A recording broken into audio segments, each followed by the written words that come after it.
Adventurer! You're still here! Oh, I got curious about something while reading the book you lent me, so I came to ask you about it, and would appreciate your help if you don't mind. There's something at the end of the book that Clay wrote down after the Battle of Belpheret. It caught my attention. I was wondering if you knew anything about it. Clay's notes read, investigated and confirmed that Yonhawk's troops were not present at the Battle of Belpheret. Confirmed so far that he was operating under orders separate from those of Khazar. Beyond this, no further details can be confirmed at this time. Do you know who Yonhawk is in all of this? And what can you tell me about these separate orders he was said to be following? Everyone knows the story of the Belpheret siege war. Wouldn't it be better to add something new to it? Like this, to make it a better play? Oh, I see. Yonhawk, the eldest son, handed Bacant Manor over to the Archeum. And Limuni, who had stood by the family and defended it, was... Oh, that is truly tragic. Oh no, you've already done more than enough for me. You found the book I needed and took the time to tell me the story behind it. What you've shared with me is more than enough to help me prepare the play. But if you say so... Okay, then please do. But please don't push yourself too hard. You really don't have to do all this for me. Please don't push yourself too hard.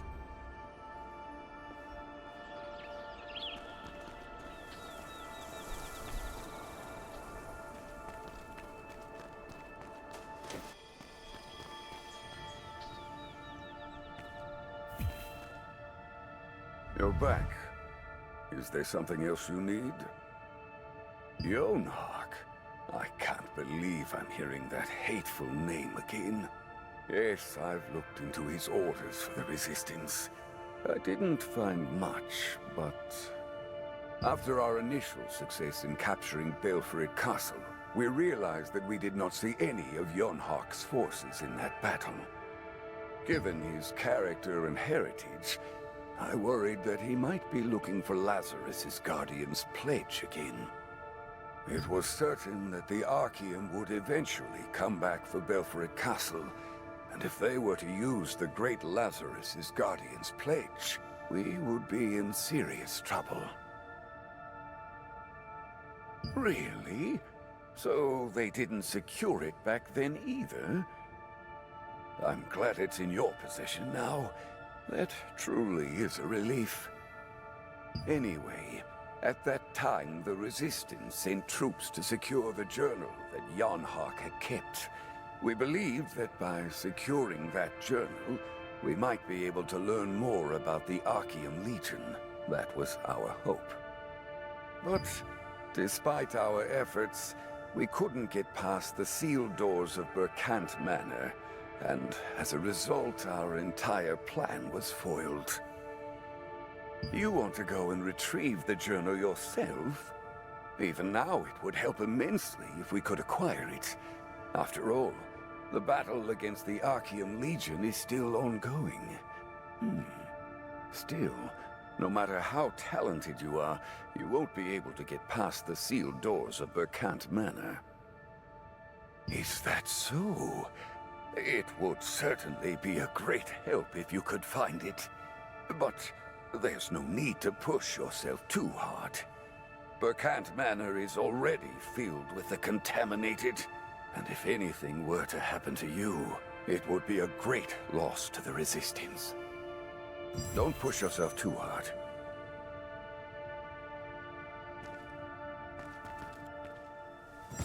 So Yuri asked about Yonhawk Burkhand, and a hidden mission mentioned in Clay's writings. When questioned, Lord Obbs explained that he had attempted to secure Yonhawk's journal, but progress was halted by the sealed doors of the Burkhant family. With no other options, you decided to seek out the one person capable of opening those doors.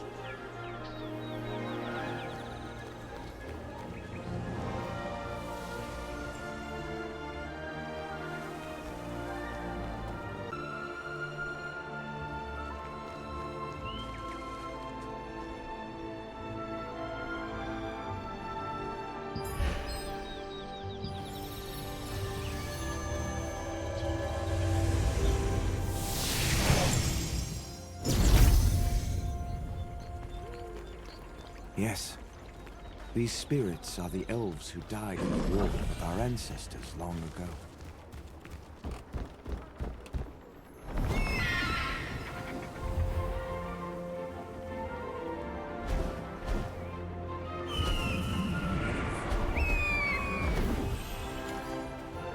It's been too long, adventurer.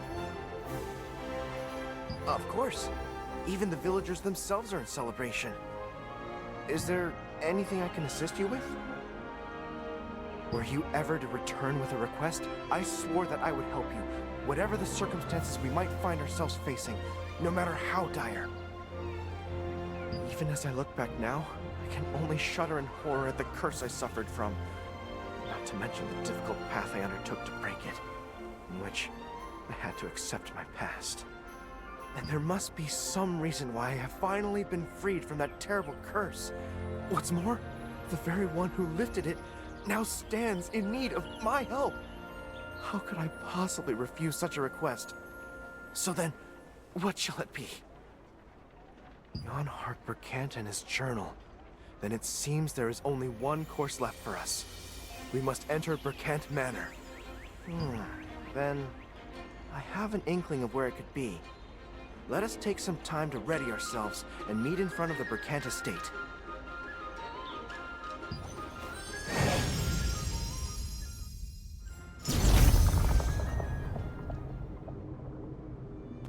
Let us go this way.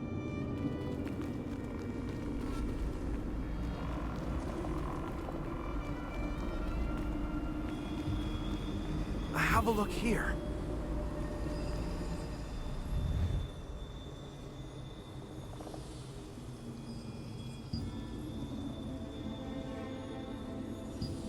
Allow me.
Let us have a look here as well.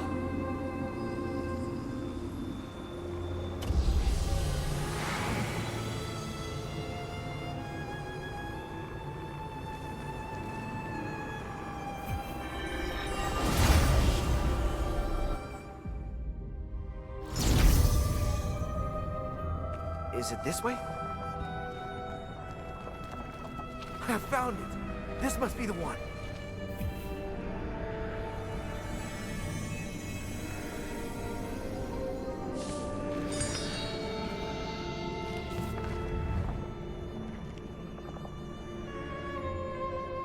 Well done.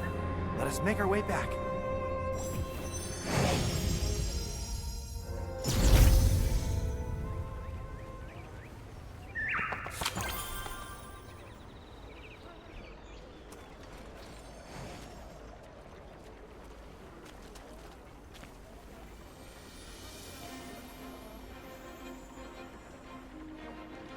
Whew. That was a close call indeed. No. In the end, I am still of House Burkant. Though I was bound by a curse and trapped in the body of a child, Jan Hark, Limini, they are all family. By the poor judgment of my family, this land fell into the hands of the Archeum. That burden does not lie with them alone. It is mine to bear as well. I am glad I could do at least this much for you and the Resistance. Now go. Take the journal with you. You flatter me. Should fate allow, let us share a cup of tea another day. The journal is yours to keep. If it serves the Resistance, that is enough.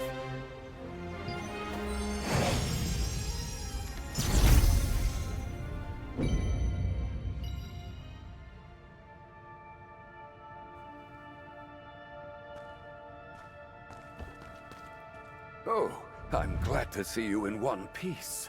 Did you find the journal? Truly? I was told none could even set foot inside. This is astonishing. You are indeed remarkable. So there was such a dreadful curse at work. A desire to atone even a little for House Burkant's sins. I believe I can understand that feeling to some extent. Well then, since we are in your debt, let us hope the journal holds something of value. Put it here.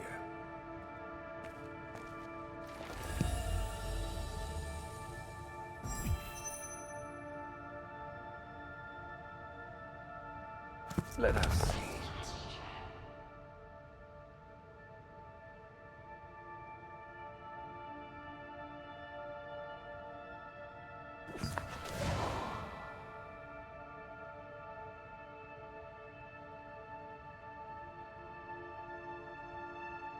An oath artifact? You mean to say they intended to turn Lazarus into one? But how could they, when he had already become a Guardian's pledge? You're unfamiliar, I see. You understand a Guardian's pledge, yes? A Guardian's pledge is formed by a solemn pledge, made with unyielding resolve before death, binding the subject's will within it. An oath artifact is created when its subject swears an oath, allowing their essence to inhabit an object. Now, one might think a Guardian's pledge and an oath artifact are much the same, yet there lies a profound difference between the two. You have used a Guardian's pledge yourself. As you know, when invoked, the subject of the pledge descends upon its host, but only for a fleeting moment, bound by strict limits. An oath artifact, on the other hand, is said to involve an object the subject once wielded in life.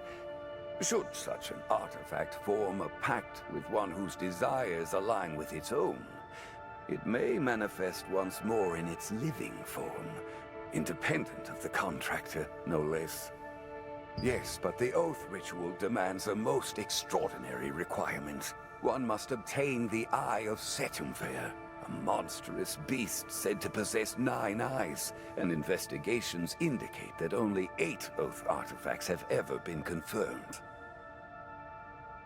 Yes, if they truly sought to turn Lazarus into an oath artifact, then it would seem they possess the final remaining Eye of Setumver. But how they intended to turn one who had already become a Guardian's pledge into an oath artifact? Were they planning to resort to dark magic to bring the dead back to life? And given their attempt to persuade Tuarin, it would appear that Tuarin, chieftain of the Akidu Orcs, held the Eye of Setumver.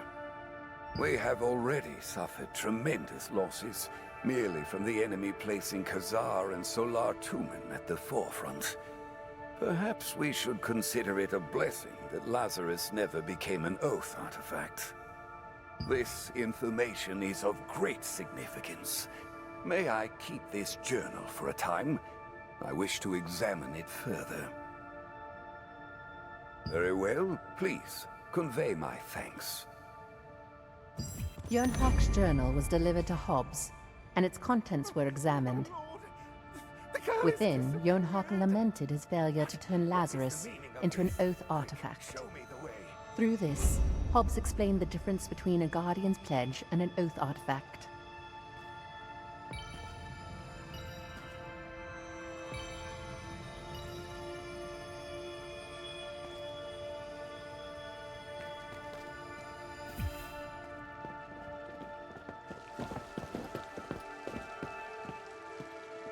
Well, the thing is, I mean, the girl asked if she could paint just one more drawing. I felt a bit sorry for her. And after all, she'd already painted something so lovely for the festival.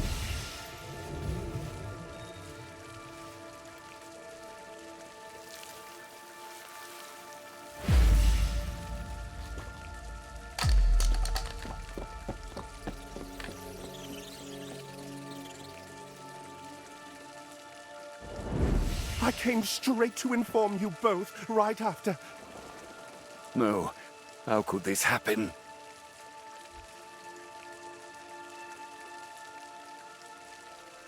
I didn't think much of it at the time, but it seems that the anti-magic solution was effective. Can't believe I put myself in danger moving that painting.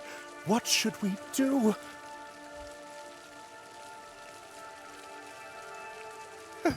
Yes, it's still right there.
This is Revil Lubius.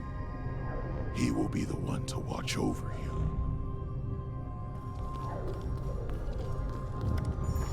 What is your name, my darling?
now on, I will call you Calanthea, the violet star in the sky.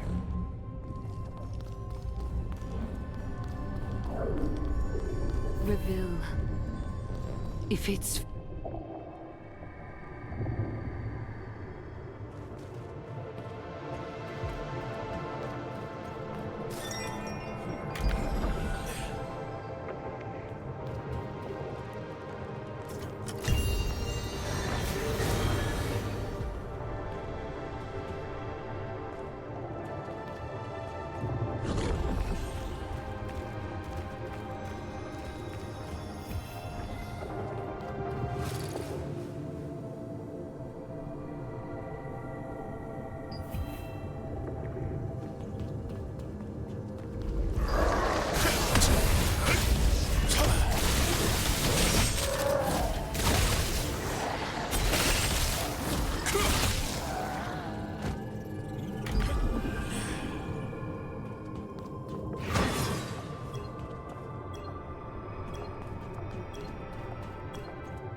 Now, all that remains is the will of Calanthea.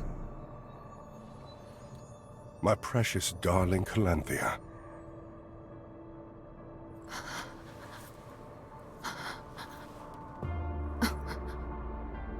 Form a pact with me. It is your only path forward with me. That is the only way.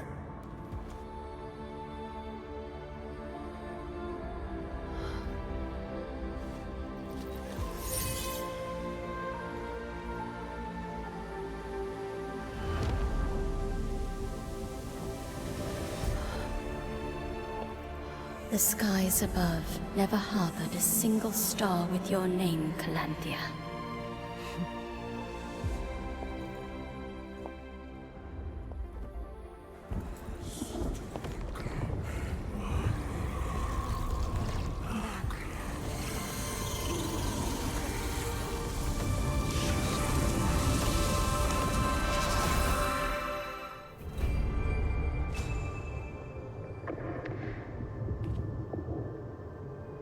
Adventurer? Yes, it is you, Adventurer! Yes, I'm fine. I was startled when I could suddenly see, but... Yes, it happened the moment I entered this place. Thanks to that, I was able to see your face.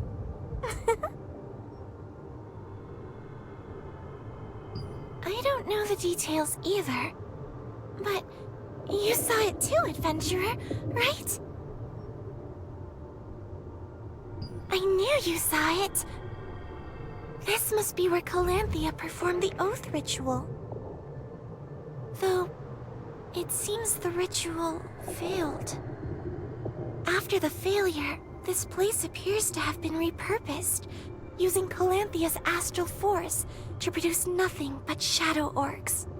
But now, for some reason, I can no longer sense her power at all. And... yes, you feel it too, don't you, adventurer? I'd like to learn more about this place, but we should leave before it collapses any further. It's alright if I never see you again. No matter what, this isn't a place where I belong. Well, I'm glad I was able to see you, adventurer.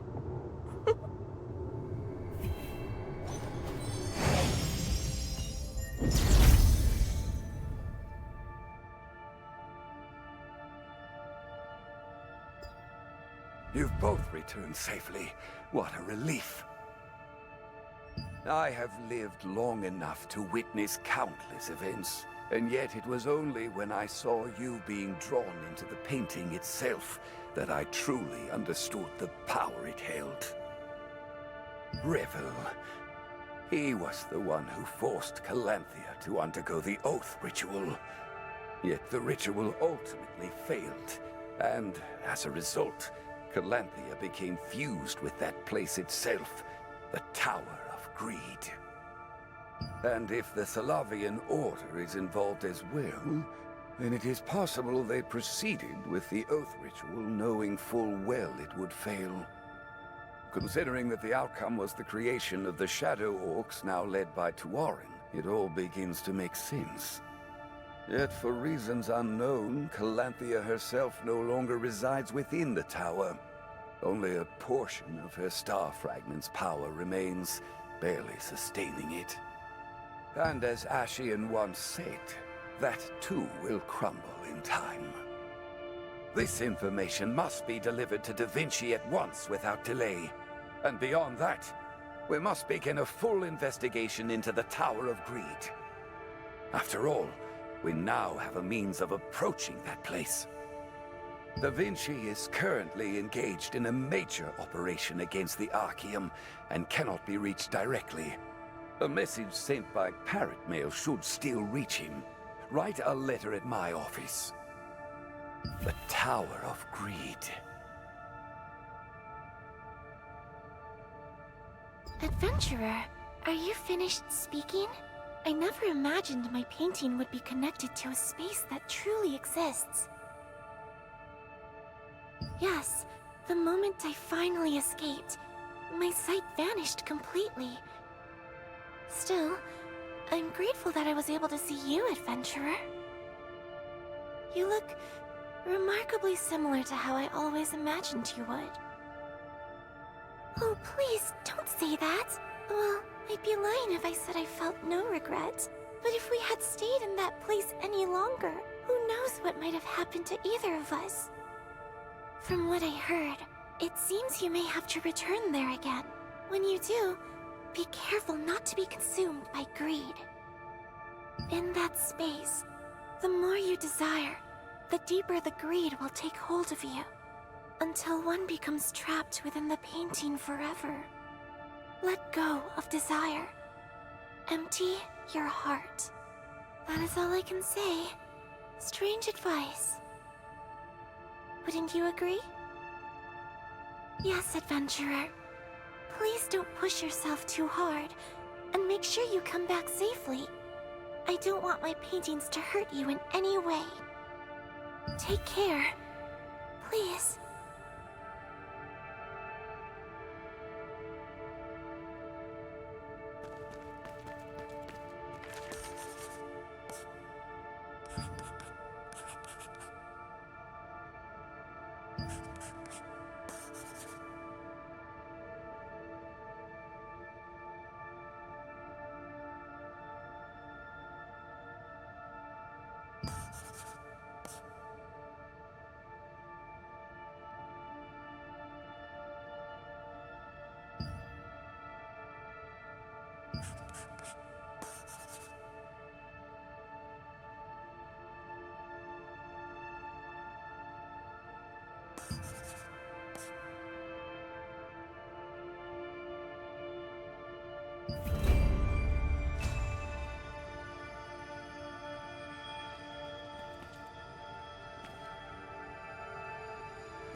adventurer. It's been a while. I've heard all about what you've been doing from Captain Da Vinci and Jake. I have something I want to ask you. It's about the star fragment of Siliveth you have. Recently, the Salavian Order has been acting strangely. It has something to do with the Tower of Greed, and it's even running monstrous chimera experiments. They're up to something. We've secured information that there's a hidden archive inside the Temple of Siliveth. There must be some clues in there. Please find out what the Order is after. If you head to the Temple of Siliveth, you'll find someone who will help you with your investigation. Someone you'll be very happy to meet. When the investigation is over, please come to the Crimson Mansion. We've set up a temporary base there. Please, be careful.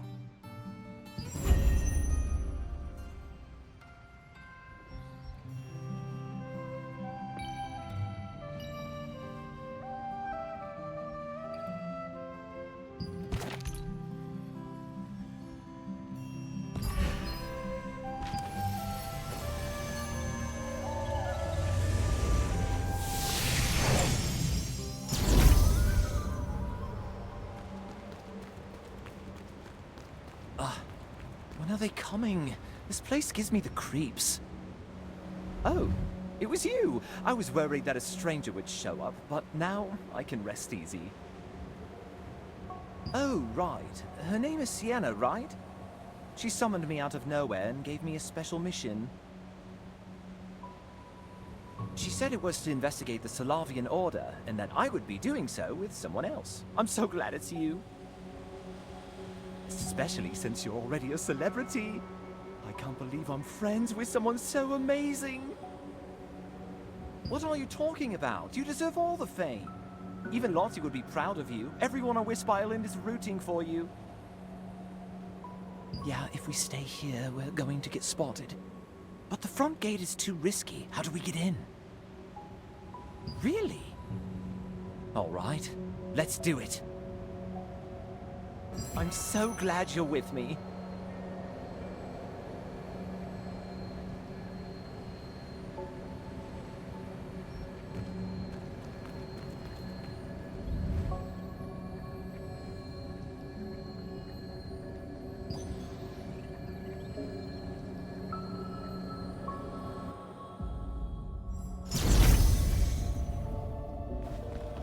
The Order's goons are up ahead. Let's go.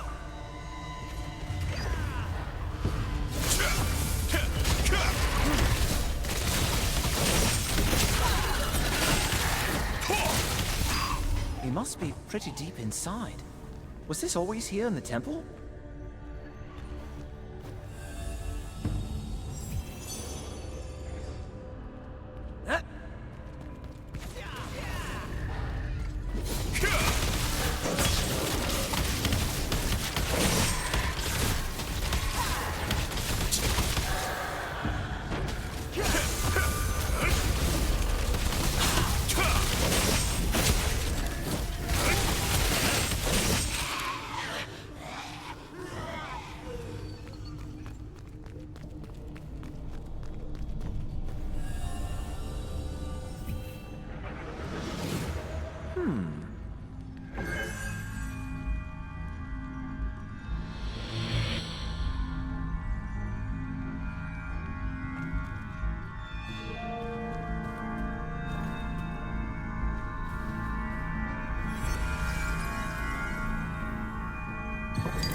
Nice!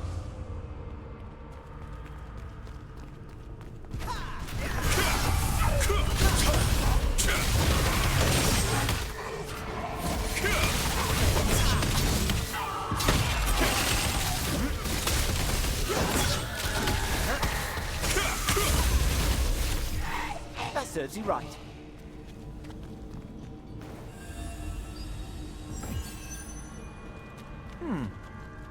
What's with that statue?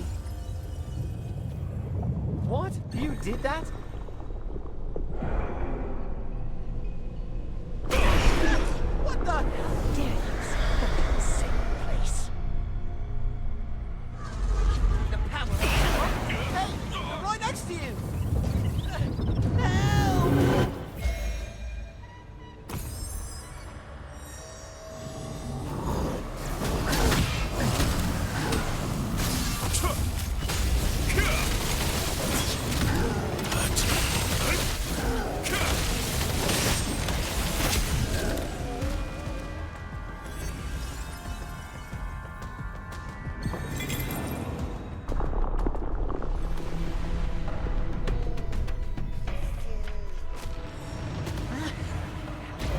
moving!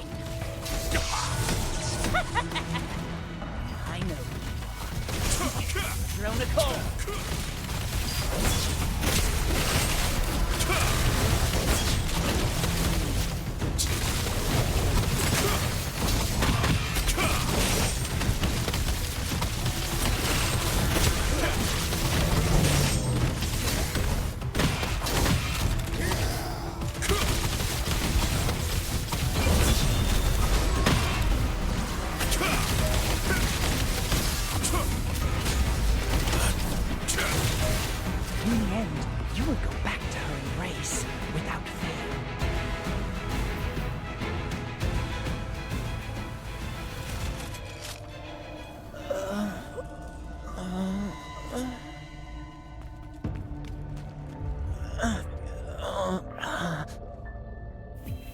I'm aching all over. We're not dead, are we? That was your star fragment? We would have been in big trouble without you. We don't have time for this. We have a mission. Looks like they were guarding that statue over there. Let's go check it out quick. That companion turned out to be none other than Benny. Concerned about the Order's vigilance, you infiltrated the Temple of Silivith through a hidden passage, and, after many twists and turns, discovered a forbidden archive deep within the temple.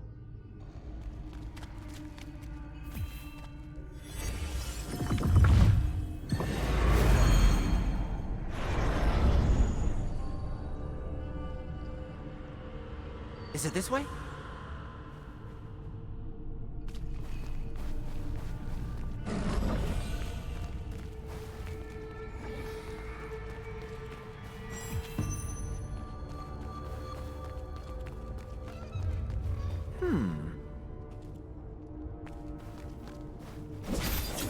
Nice! You've really gotten strong, haven't you? I guess that's what it takes to be renowned like you.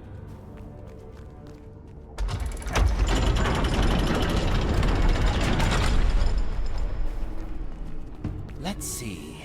I heard there's a woman going around asking questions and investigating the goddess Siliveth. Her origins are unclear, and she's got a lot of nerve.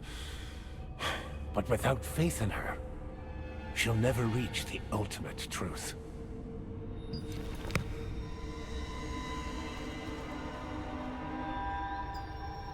I've finally done it. The strongest monster of all, Deus Chimerus. No matter how hard he tries, Osrael, that idiot elder, can't stop the will I inherited from my master. I risked everything, and cast every cursed spell that exists in this world, involving my master's final creation, Rex Chimerus. Only now am I able to stand before my master as a researcher without feeling any shame, though the outcome is killing me. If the chaos that monster brings helps the goddess even a little, then my life won't have been a waste. Oh, Siliveth, I ask that you bless the path ahead of me. It happened during a doctrinal discussion with the Research Division. I heard something interesting from Research Priest Kamir, who was investigating the mana frenzy phenomenon of star fragments. It differed from the initial hypothesis that the frenzy was a defensive mechanism to prevent the Chosen from using excessive power, a divine safeguard for their safety.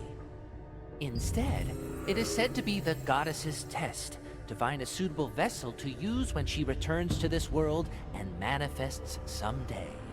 This wasn't mere speculation to stir interest. I judged it a theory that also fits the Elder's prophecy, so I ordered further research and allocated budget. To advance the research, we'll need to gather a great number of star fragments. I'll have to think of a way. For us who have chosen to become the villains as punishment for learning the truth, there is nothing left to fear. So, we must continue to fill this world with chaos. That is the mission that has been given to us, and we cannot turn away from it. For the stars to shine, darkness must first descend upon the world, so that their light may be revealed. The goddess will return amid the chaos, borrowing the body of one she inhabits, becoming a single blazing incarnation. This is the one and only truth the goddess has delivered to us. Glory be before the noble name of Siliveth, now and always.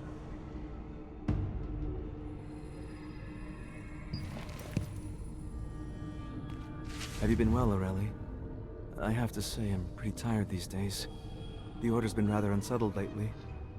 I heard orders came down to move something important away from that shore soon. It turned out that Melanith was the one who gave the order.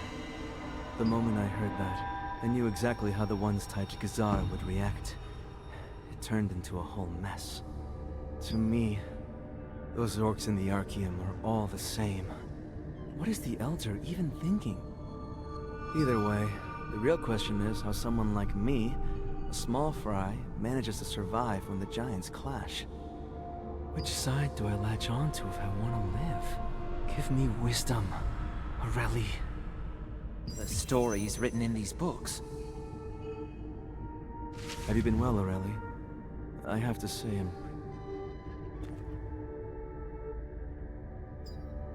Are the stories in these books true?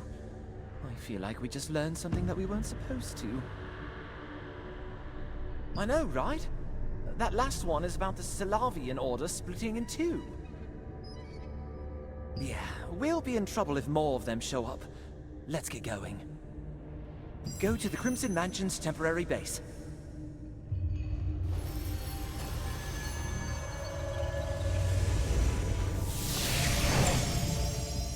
You entered the Forbidden Archive and conducted your investigation.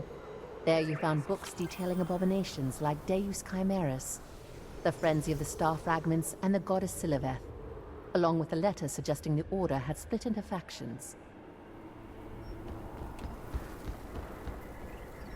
So, is Nick still unreachable? Yes. Something's not quite right. No ordinary snowstorm can be this fierce. We'll discuss that later. Welcome. I hear Sienna assigned you to this mission. I'm sorry to have given you such a difficult task. I know your plate is full. Thank you for your kind words. So how did your investigation go? The Archaeum Legion is still going strong. And if the Dwarven Orcs and the Salavian Order join forces, we must make the necessary preparations accordingly. Still, the fact that they're divided between the Archaeum Legion and the Dwarven Orcs, it's something to think about. This requires more careful attention. I'll have someone look into it. You have my thanks. The Salavian Order is most definitely up to something.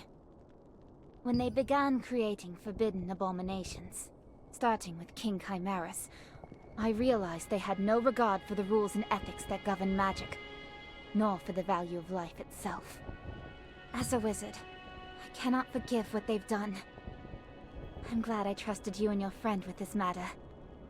To be honest, I never expected to uncover this much information. Good job, adventurer. Stop! I must see Captain Da Vinci now. I hear a commotion outside.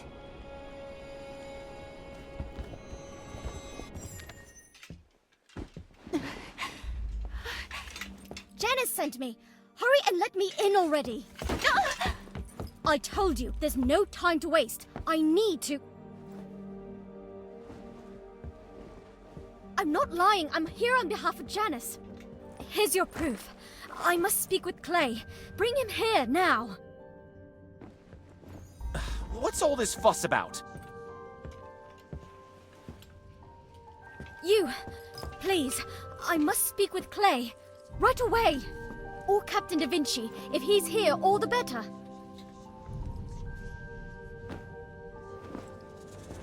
My name is Adriana. Janice sent me here.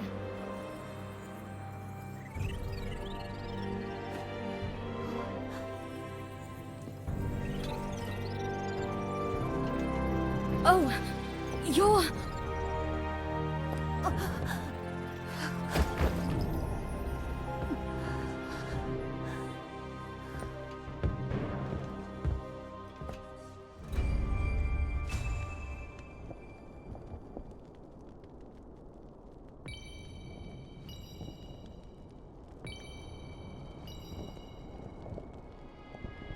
Clay went to Nyx because Janice summoned him.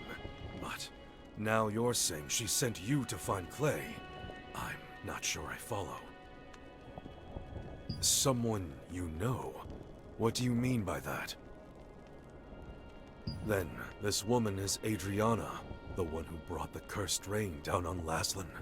They say the Archeum Legion's threats and schemes drove her to it. So, that's why she's got a mechanical arm.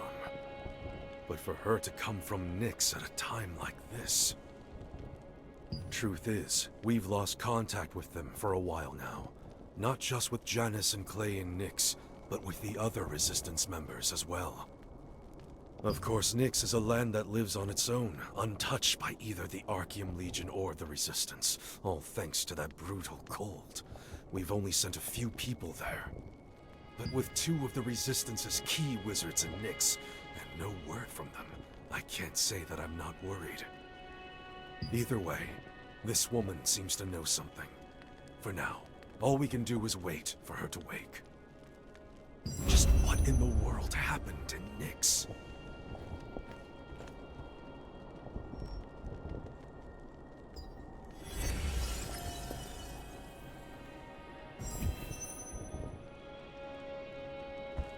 This is Adriana, right? Thanks to you. She's in the clear for now. She doesn't have any visible injuries. But if she made it all the way down here alone from Nyx, she's probably worn down to the bone. Like I said, she also has the power of the Star Fragment, though in a frenzied form. If she ran into danger, she would have been able to react accordingly. And on top of that, I used healing magic. She should have woken up by now. The lighthouse where Adriana stayed. If she experienced the frenzy there, and spent a long time in contact with her younger sibling, there might be a clue there. Captain Da Vinci didn't mention it, but right now, Nyx is cut off. Parrot mail, magical communication, even travel by magic circle. All of it's blocked. We established this temporary camp to determine whether Nyx could be reached by land. Unfortunately, that path was blocked as well by some kind of force. And yet, if Adriana came from Nyx, that means there is a way in. I hate to ask this right after you finished a mission, but... could you... go and check? Alright. While you're gone, the other wizards and I will monitor Adriana's condition. We'll need to repair her mechanical arm, too. What do we do about this mechanical arm?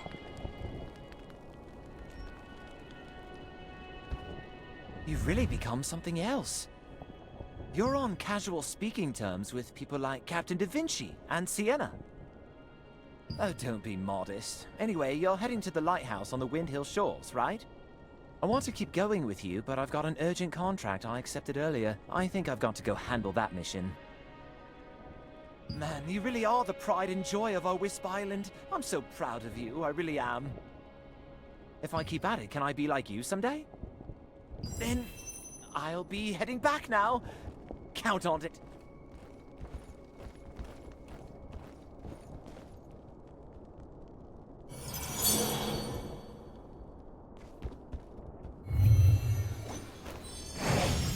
Clay had departed for Nyx at Janice's summons. Then Adriana arrived, claiming Janice had sent her to find Clay.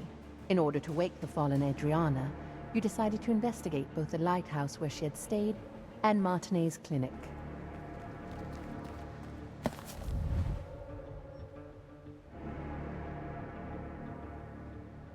Just why are the Archeum looking for me again? I can't allow that tragedy to be repeated. It's probably time for me to leave. At the very least, Martinet will be safe.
Archean forces captured Martinet, the younger of two twin sisters. By keeping her hostage, they forced the shaman Adriana, who wielded the power of a star fragment, to call forth the rains.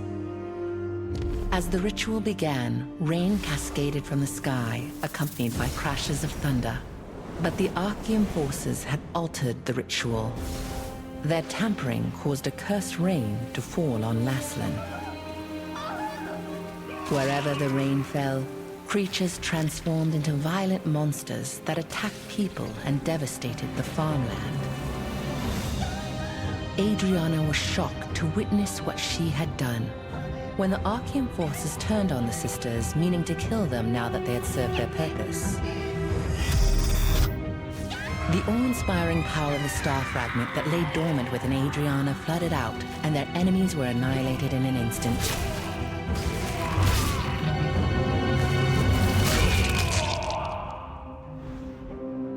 In the aftermath, Adriana was beset by unspeakable disfigurations, swallowed by guilt over her role in causing the cursed rain.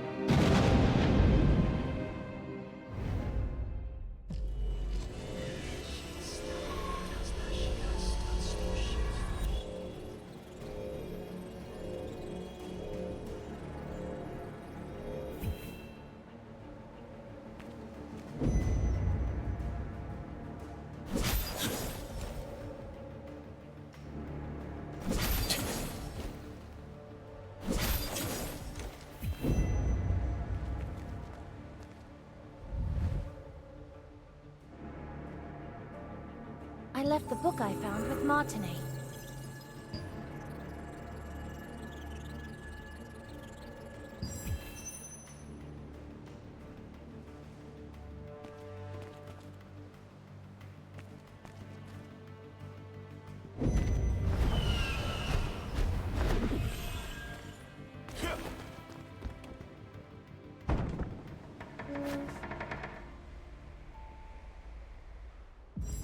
At the lighthouse, where Adriana had been staying, you found part of a hastily torn note.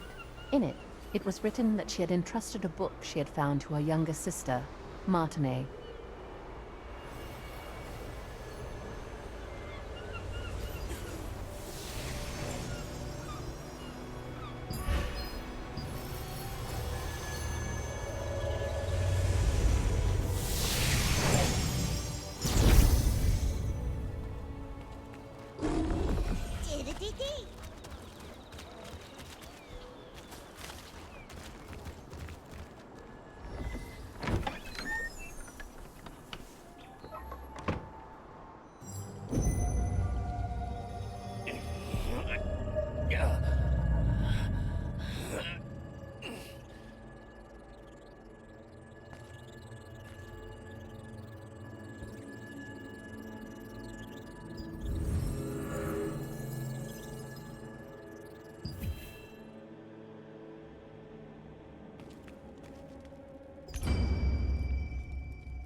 Truth of Sylvan. Confirmed Adrisha Reverian's forbidden book. Too dangerous here. I'll leave it with Martinet.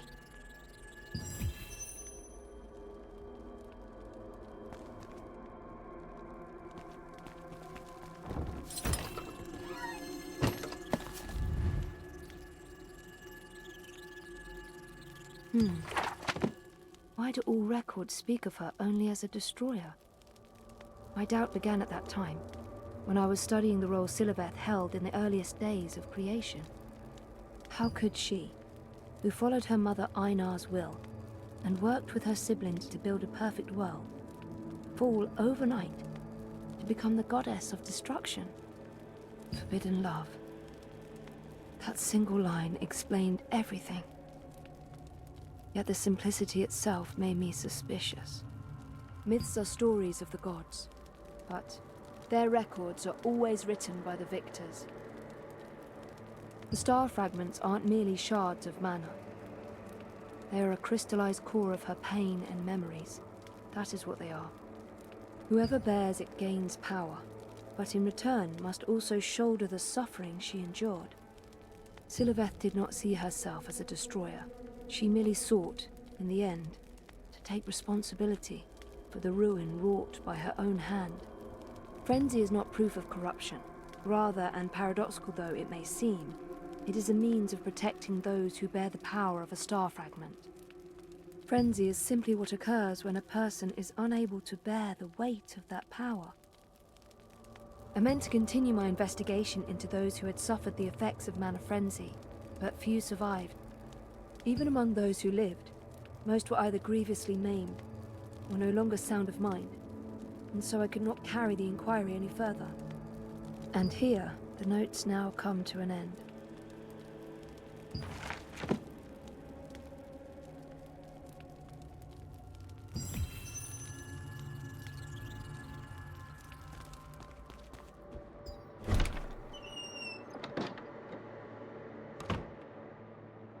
The final reconstructed note revealed that Adriana had discovered the contents of a forbidden book containing the truth about Siliveth and had placed it in Martinet's care.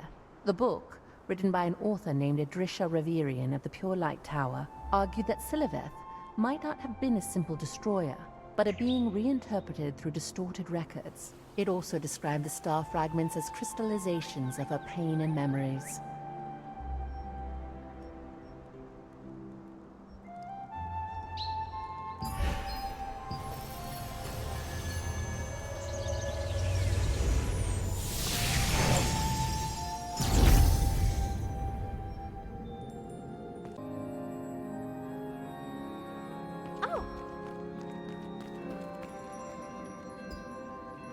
It's been forever! I heard about you from Benny a while back. I hear you've become quite the famous member of the Resistance. Demore and Mr. Burmetz came all the way out here too, for some kind of conference, and they were so happy to hear news about you. I came all this way because I wanted to find a certain book, but they won't even let me in since I'm neither a wizard nor a member of the Resistance. If I'd known this would happen, I would have at least joined the Resistance with Benny. Oh, right! You're a member of the Resistance, aren't you? Then, do you think you could borrow that book for me? I'd be more than happy just to get a look at it. It's called High Output Mana Stabilization Structures for Mechanical Bodies. With everything that's happened, more people are replacing parts of their bodies with machinery, right? Honestly, seeing you and Benny at a time like this made me feel like I ought to do something too. And then I started thinking, maybe I could help through the one thing I'm good at, mechanical engineering.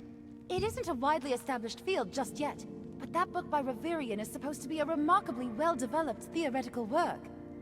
So I thought even getting to read it just once would help, and that's why I came here. That's right. Someone named Ashiridi Reverian is really famous around here, but they say that person published that one book and then vanished. But no matter how hard I looked, I couldn't get my hands on it, so I ended up coming all the way here. You're looking for a Reverian book too? Huh. That's odd. The names are a little different. Idrisha, Ashiridi. Right, I'm counting on you.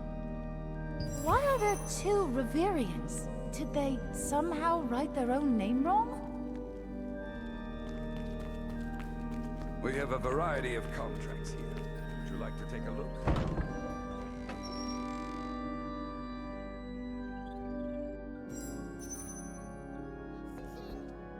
Back again, I see. Are you looking for a book? Reverian? I see. Goodness. Might I ask which book you were looking for? Ah, that may be a problem. Well, that book is on the list of forbidden books, so even for you, I cannot authorize not only borrowing it, but even viewing it. Only Resistance officers with certain authorities are permitted limited viewing and borrowing access. Even so, there's nothing I can do. Rules are rules. My apologies. Yes, if you are a Resistance officer, registered as a wizard with the Pure Light Tower, then it is possible. I am truly sorry.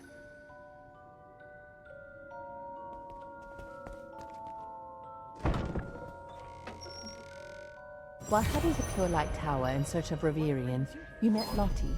She too was looking for a book by a similarly named Reverian, one concerning mechanical bodies.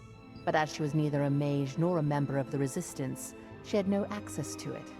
It was likely at that moment that hope first arose that Lottie might be able to repair Adriana's broken mechanical arm.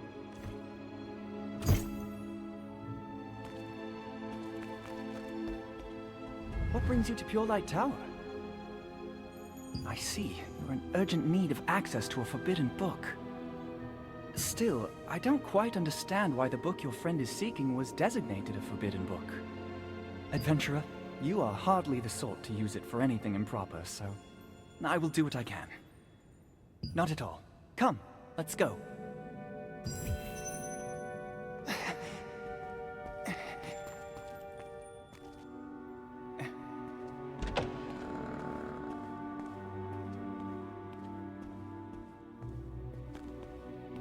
You're back? Oh, and with Officer Rutain. Richard, I'd like to look for the book myself. Would that be all right? Ah, yes. Understood. Please, go ahead. I'll look for the book here.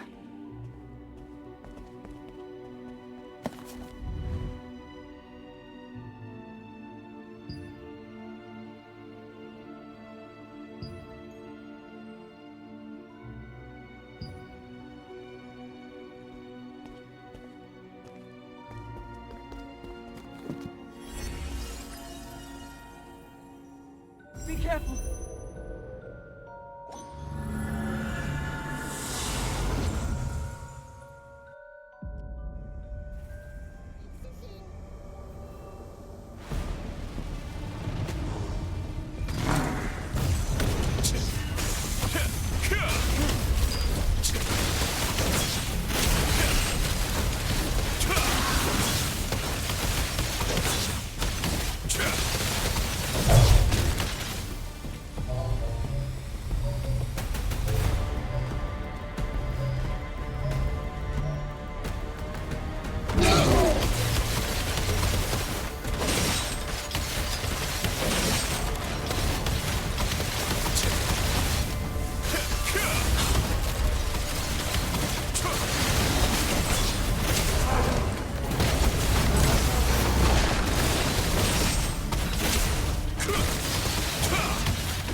Is this the book?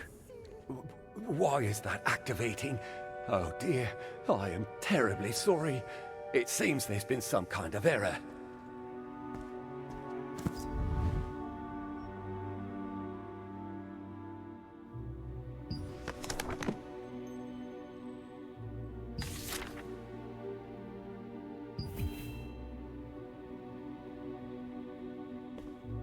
I removed the viewing restriction on that forbidden book, but it seems the safeguards went haywire again. I will make sure to report this matter to security. Thank you very much for helping out again. My, but are you acquainted with Officer Rutain as well? To think you would bring someone so high-ranking among the wizardly officers, that's quite a... You didn't know? Rutain is known as a genius mage. It's practically the first thing anyone says about him. Just look at how young he was when he became an officer. Well, in any case, I'll check the book out under his name. The sooner we finish this, the sooner I can get back to cleaning up this mess. The author? Oh, you mean Reverian? Rutain likely knows more about that than I do. There is, well, a wizard registry. As I understand it, mages use it to share certain personal details among themselves. Oh dear, when am I ever going to clean all this up? Phew, that was alarming. Still, I'm glad we found the book. I will have it checked out under my name, so you may return it at your leisure. Not at all. I'd consider this another way to assist your mission, adventurer. Please, ask whatever you wish. Ah, Reverian. Yes. That is rather complicated. I only know the matter in broad terms. That someone took issue with what was written in that book.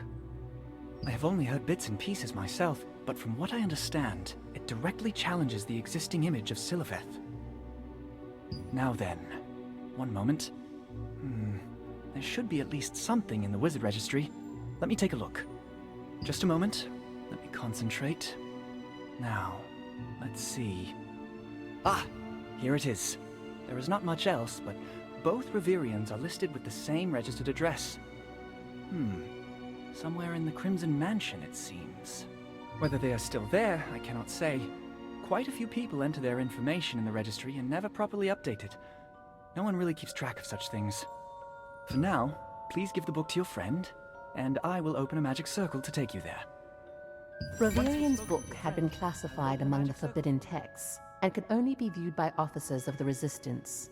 With Rutain's help, as he happened to be nearby at the time, you were able to gain access after a small incident. Even then, in order to learn more about the matter,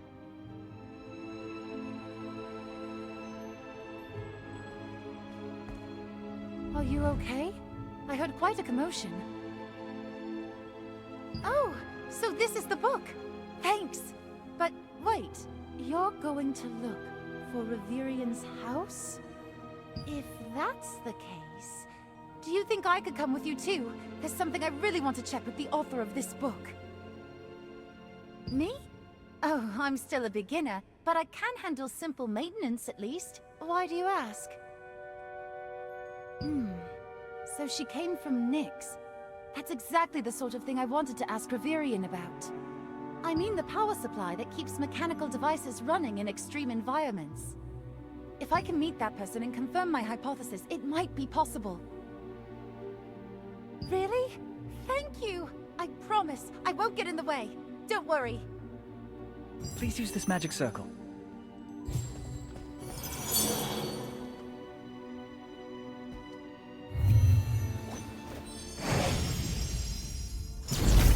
If I'll really get to meet them!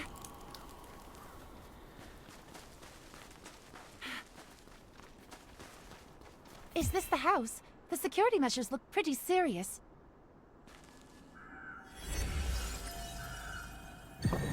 Huh? You're just going to blow it up?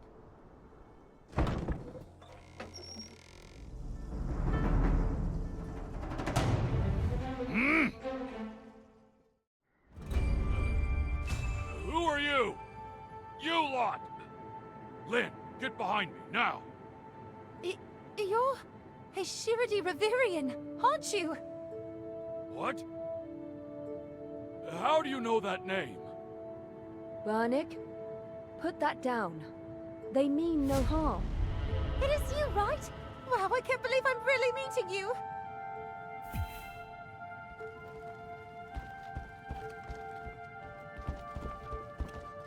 It has been a long time since I last heard the name Reverian. I am Soyan Lin, from the Far East. Yes, I came all the way to Silesium from the distant east to study Siliveth. That was my purpose. Though no sooner had I arrived, I was swept up in the war and left stranded here, unable to go back. Reverian is a false name I created to conceal my identity. If you have come all this way, then you must be someone who bears the power of a star fragment.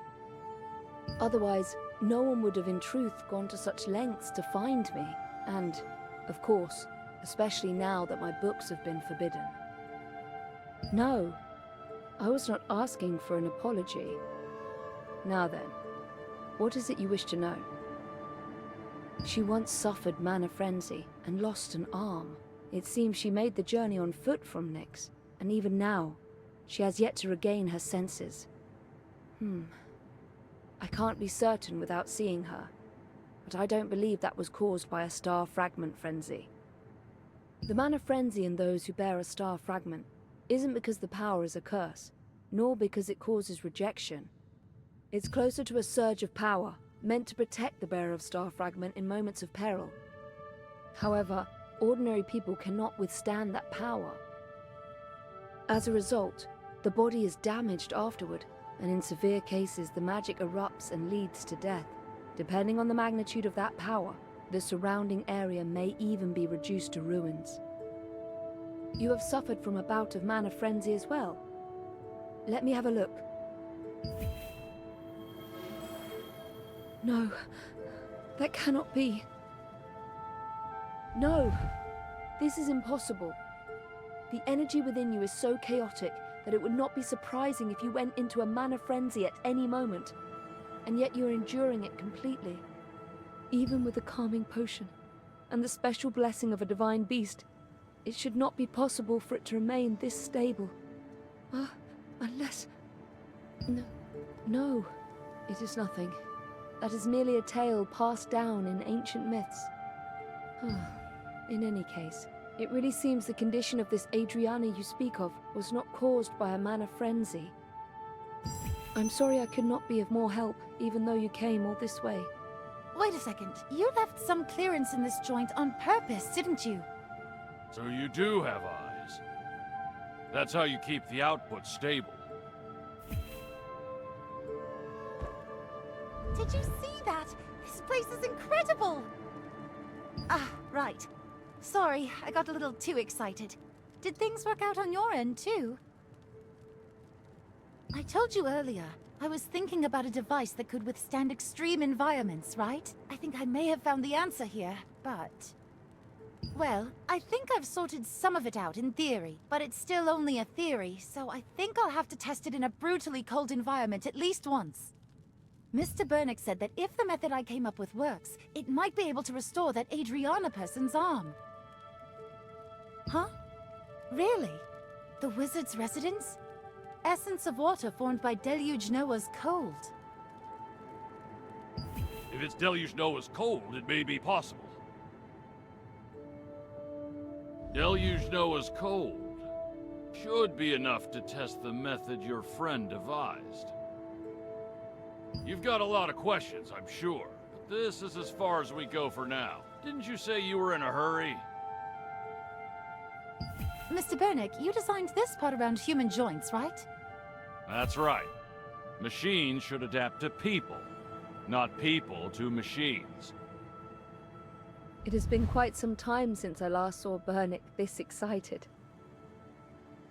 It is somewhat difficult to explain this briefly, but he was once a researcher at the Black Anvil Forge. But they aligned themselves with the Archeum Legion and began demanding things that went against all reason, so he decided to end his research there. After that, the Archeum Legion and the dwarves tormented Bernick to no end. They stole all of his research materials and completely blew up his laboratory, driving him to the brink of death. Nearly dying, he made a desperate escape, and it was at that moment that he happened to meet me. I was able to keep him from dying with Eastern medicine, but in the end, he had no choice but to turn parts of his body into machinery himself. But enough reminiscing. You really should hurry up and help your friend. From what I have heard, we would like to help you as soon as possible as well, but our present circumstances do not allow us to do so easily. Still, I will give it some thought. There is one useful thing I learned after coming here, at least. Do as you like. I will open a magic circle to your destination.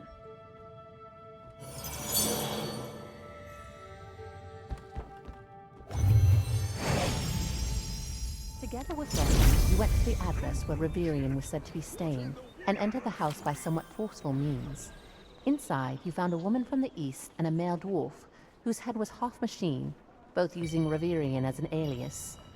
The woman, who revealed her true name to be So Yun Lin, offered advice regarding Adriana's condition, while Lottie found the answers she needed about repairing Adriana's mechanical arm from the man, who introduced himself as Bernick.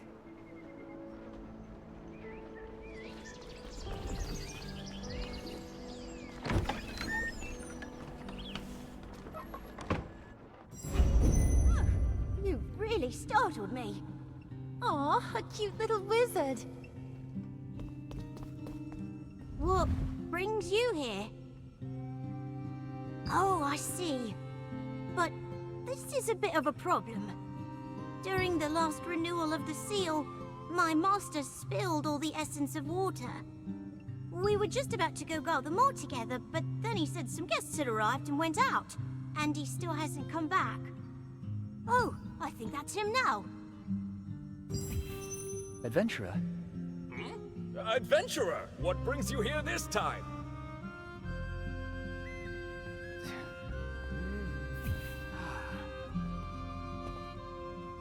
Did things go well where you went? I see. The name Reverian. Ah, Adventurer.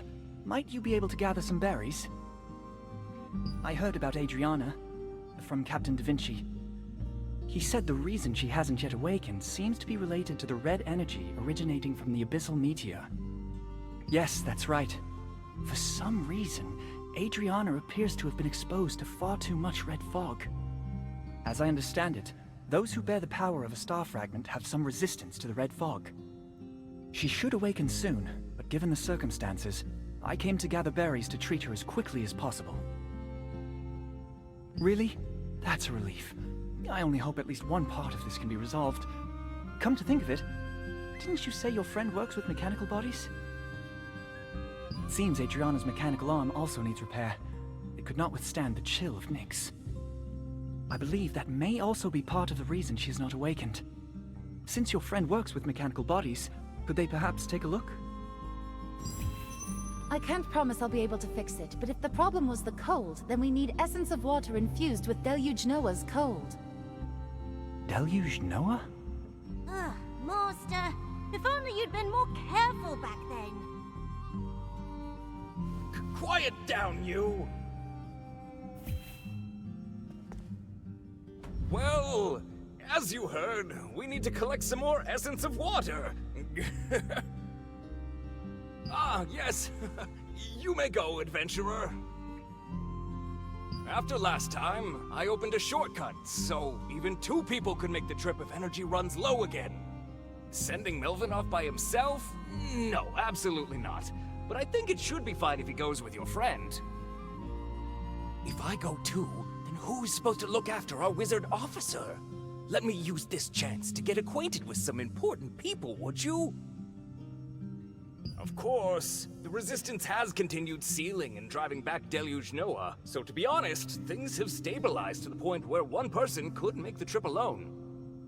See, I knew you'd understand. Then, Melvin and your friend can go, and you, adventurer, can gather the berries and meet us back here. Looks like that settles it. Then I am in your hands, cute little wizard. All right, off you go. Officer Rutain, please have some tea. Pardon? Ah, no, really.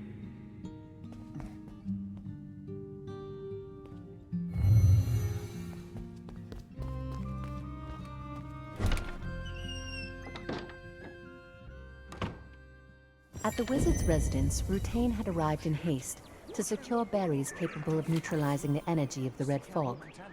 One reason Adriana could not awaken, it turned out, was that she had been excessively exposed to the power of an abyssal meteor, that is, the red fog. Though her star fragment granted her some resistance, she had endured Nyx's brutal cold for too long, while suffering damage to her mechanical body, and the prolonged exposure to the red fog had left her unable to wake. You passed out. I didn't know what to do.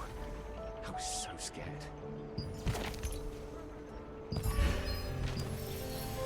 Yes, that was a close call.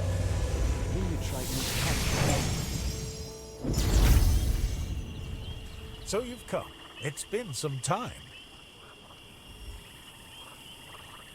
Good to see you.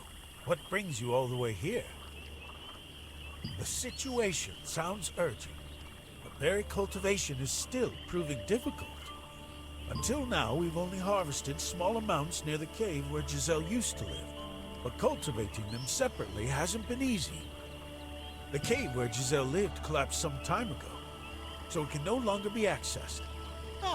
Though I suspect it won't be a problem for you. After the cave collapsed, I checked the area to see whether there might still be a way in, and I found an entrance and a shaft leading inside.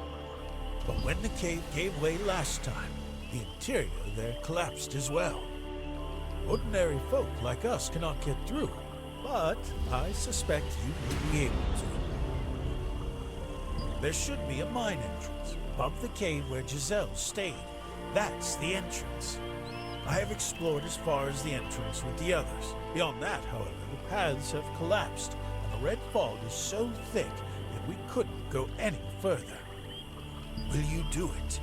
Even so, the ground is unstable, and there is no knowing when it may collapse again. Be careful. There is a mine entrance above the cave where Giselle used to live.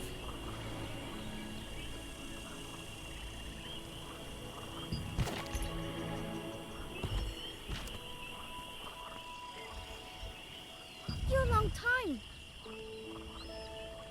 Yeah, but as her food not tasty, still nice to Giselle. Cave again? Grandma said berry field there, but berries very hard to grow. Yes, very hard. Don't get hurt. Be careful. Find something from Grandma, then give to Giselle.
In search of more berries, you went to Azra and Giselle, only to learn that cultivating them had proven difficult. After the collapse of Giselle's cave, a new shaft was exposed, but it was too dangerous for ordinary people to enter. To secure the berries, the only resource capable of resisting the red fog, you set out for the shaft.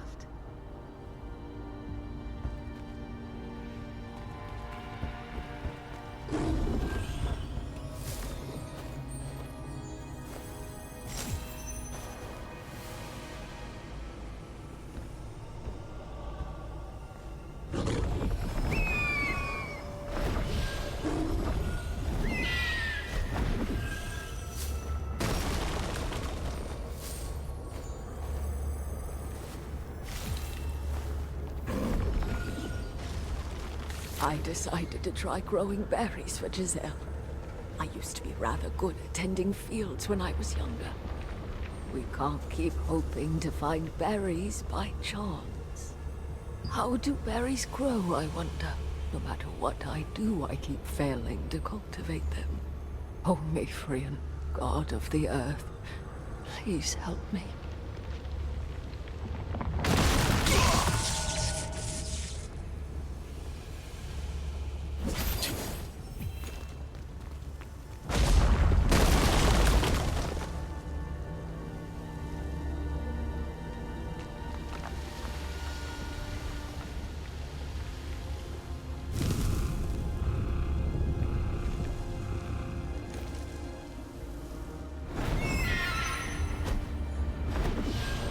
The field where I had scattered the berries collapsed, and all the effort I poured into it has come to nothing. Oh, Einar, please protect our Giselle.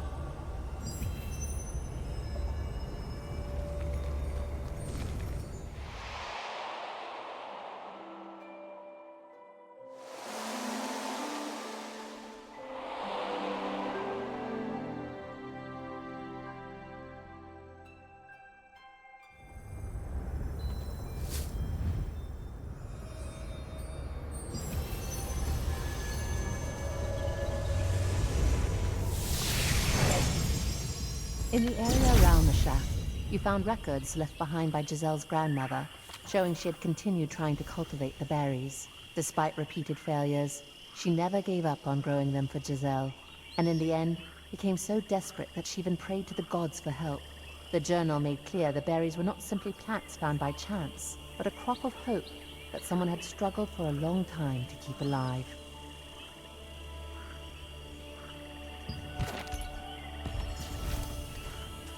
You're back! Good. Not hurt? From Grandma? But Giselle, don't know. Can't read. Yeah, Azra reads to Giselle. Giselle want to learn. Want to read, Grandma. Thank you. You're back safely.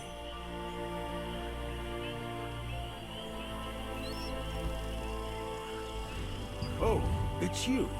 I wanted to thank you. Janice returned the rock fragment so my research can continue.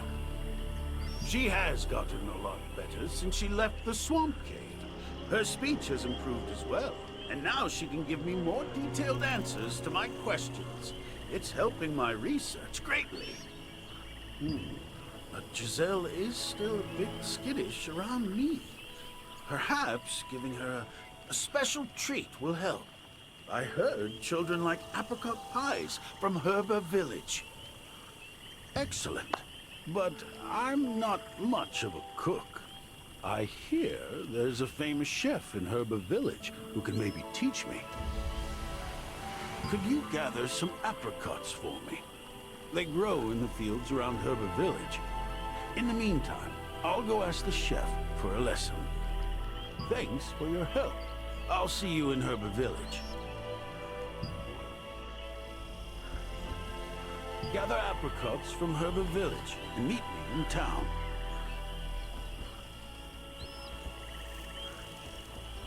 It is good to see you unharmed. Did you find the berries?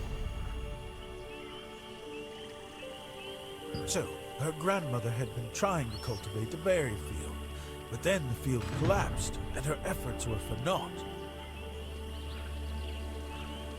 Could it be that when the field collapsed, the seeds were scattered into the area below where the red mist was thick, and that is how they grew? From what you found, I wonder whether the very condition required to cultivate berries that ward off the red energy might, paradoxically, be the red fog itself. Based on the information you brought, I shall resume my research into berry cultivation. It is still in the early stages of research, but it should be more effective than eating the berries directly. Though depending on the case, a single unit may not be enough to produce the full effect. My apologies. I should be doing more as a researcher. Naturally, I've set Giselle's share aside with some room to spare. Thankfully, these days, there are even times when she does not fall ill without eating the berries. And thanks to you, have we not also found a clue to cultivating them? Take them without concern. For now, take some more medicine with you for any urgent matters that may arise in the future. They may be only half finished at the moment, but they should still prove useful. Comparing the journal to the conditions on site revealed a startling possibility. The berries may have germinated and grown in areas where the red fog was especially dense. The seeds had likely taken root beneath the collapsed field, suggesting that the conditions required for their growth ran contrary to ordinary assumptions. This became an important hypothesis, that the fruit capable of suppressing the crimson energy paradoxically grew within that very energy.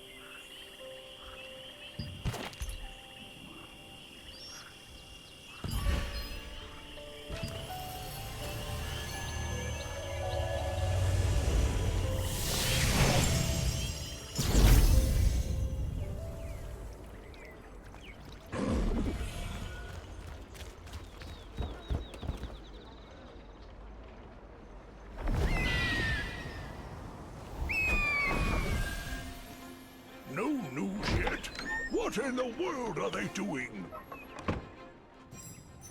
And so, at that very moment, I simply blasted the water elemental away with my ultimate spell. Master, surely you don't mean that exploding staff magic? Keep it down! You've returned.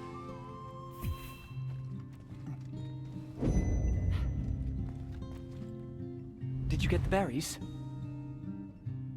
I see. Then this is essentially a condensed form of the berry's energy. We should deliver it to Captain Da Vinci at once.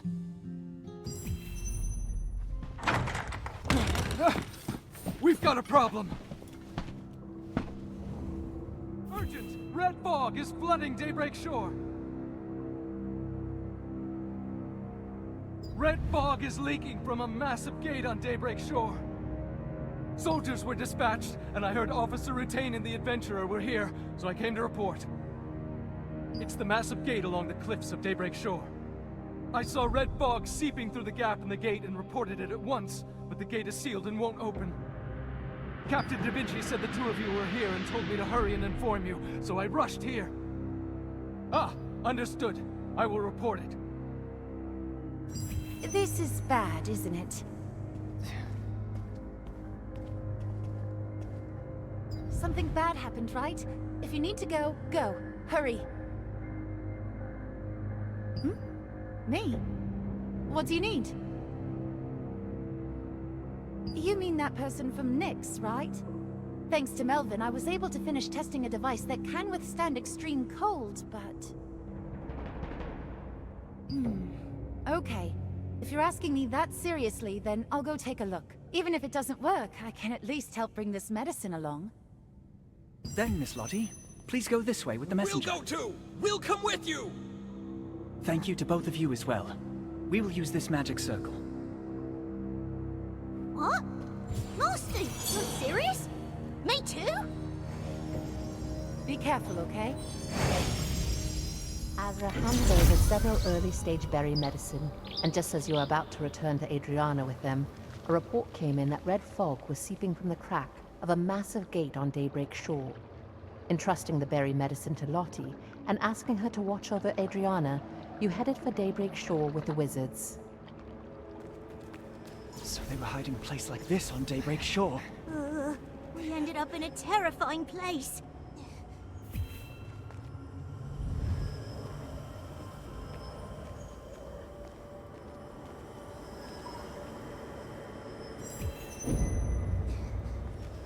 Enemies! Melvin, keep up! Honestly, if anyone should be careful, it's you, monster!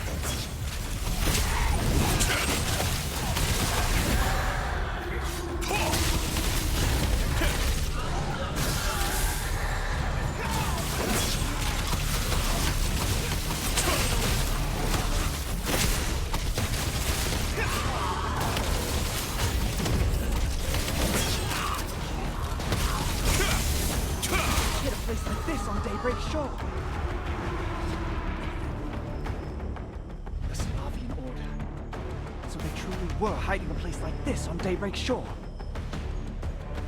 Yes, and judging by the gate that opened earlier, there must have been some great explosion deeper inside. I sense a tremendous force from far within as well. We must press on at once.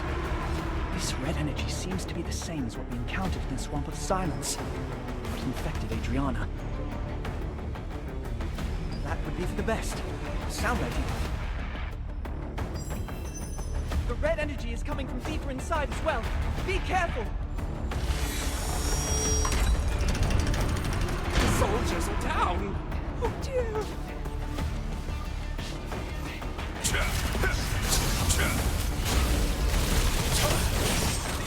Taking the stage! Oh, might as well.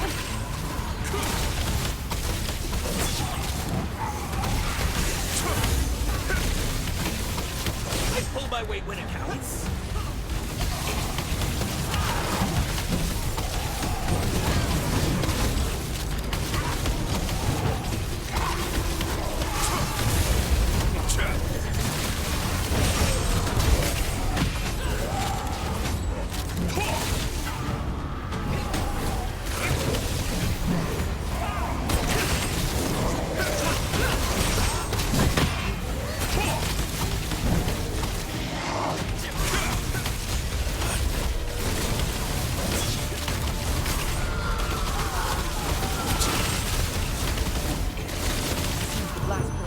Down and blocked the way. We must find another Time has finally come to unveil my ultimate magic. Master, no. No, stop! Oh, stop fretting. Behold the true power of your master. Burn the medicine! You no good, unlucky master. Adventurer, are you all right? Are you both all right? We're unharmed. Please, do not worry. In any case, it seems there is a path this way as well.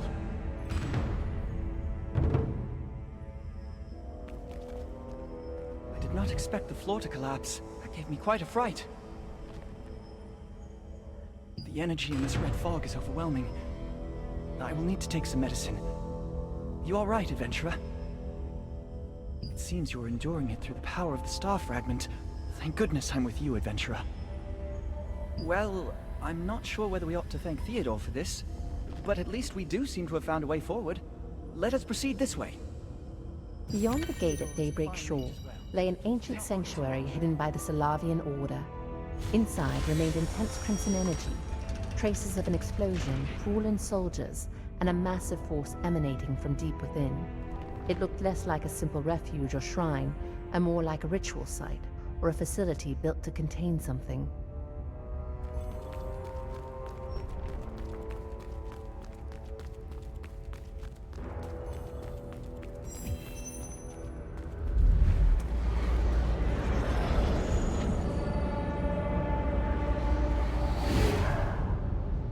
This way! Yeah!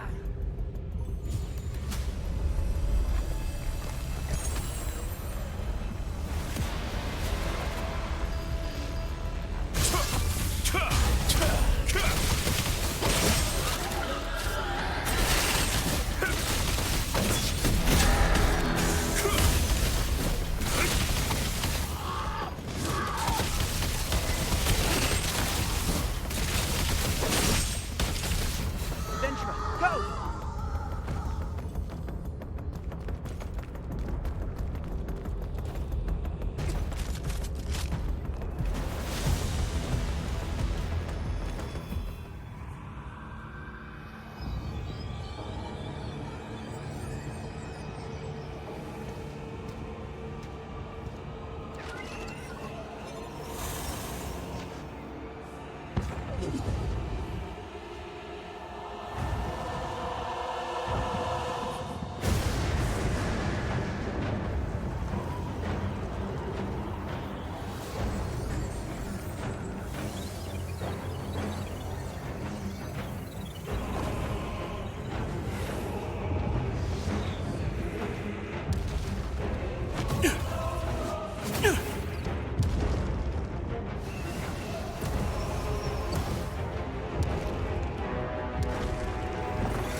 Adventurer, are you all right?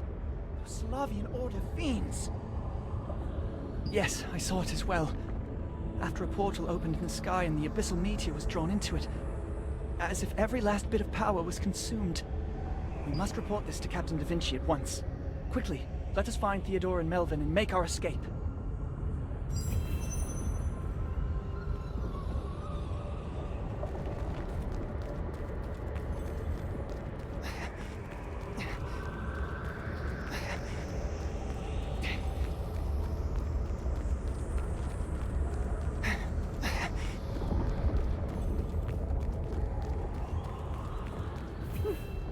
Master!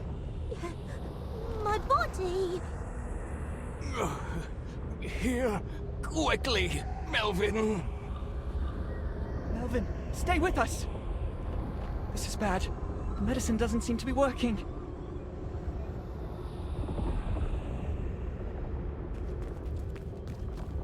Take care of Melvin first.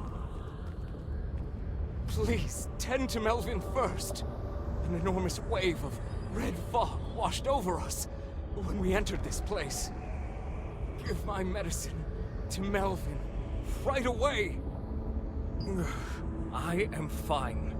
I may not look it, but I was once a candidate for Archwizard.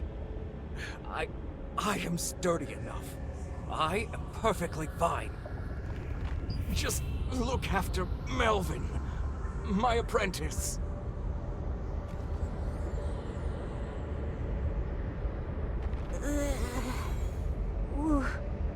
What happened?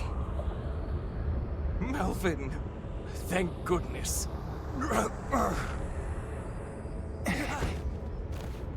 Theodore! Routine! Adventurer! We're the reinforcements sent by Captain Da Vinci. Thank goodness you're both safe. Captain Da Vinci asked that once the situation is settled, you leave things here to Rutain and the reinforcements and return to the field camp, Adventurer.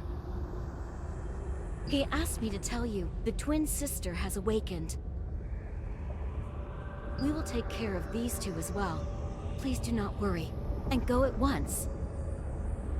Ow, that hurts. Don't worry about us. Just get going. Master, why in the world did you give me the medicine? Then I That's shall enough, open a Melvin. transportation magic Treat me circle like your for you. master for once.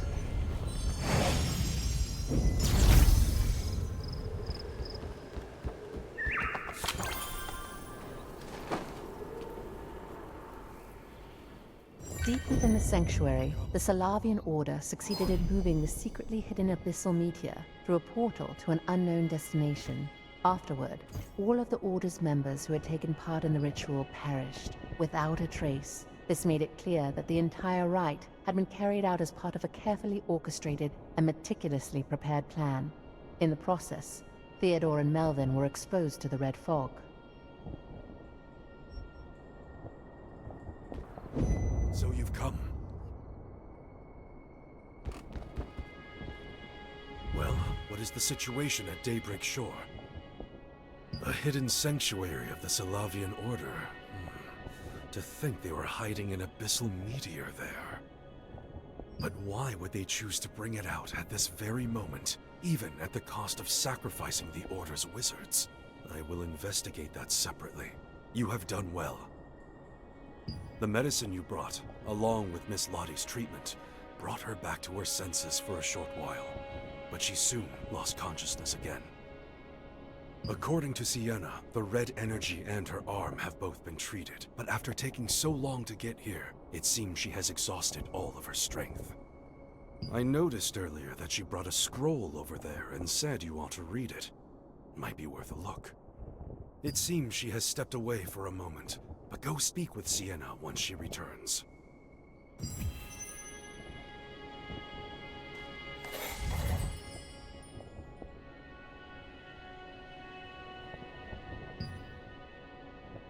The Star of Siliveth.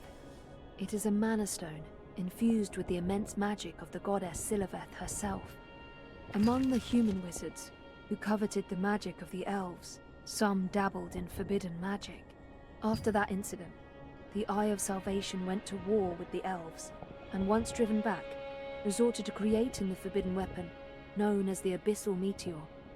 In opposition, Zion Targaroth of the Lightbringer Society ended the war by dividing the Abyssal Meteor into 7 pieces and sealing them away. After many long years, the Eye of Salvation was transformed into the Salavian Order, while part of the Lightbringer Society spread outward into the Church of Einar and the independent research institution known as Venelux. Thus, it seemed the Star of Siliveth had vanished into history. And yet, Revolupius led the Archeum Legion and cast the continent of Cilicium into the turmoil of war. And once they began searching again for the star fragments, the Star of Siliveth endured, once more, as a symbol of destruction.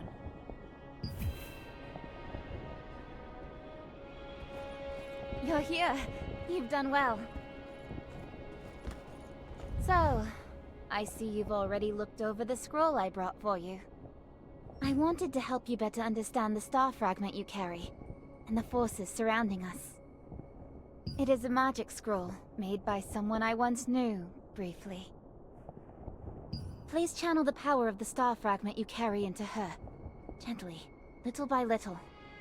I cannot promise anything, but I heard that when you first met Adriana, the power the two of you wielded resonated with one another. That means the two of you possess a special kind of star fragment power. At this point, I think that is our only hope. Yes, it is possible. Reverian? And you are?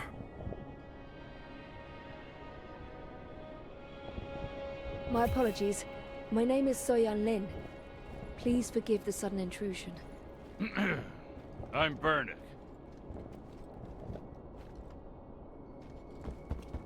I felt I could not simply stand by and watch, so I came.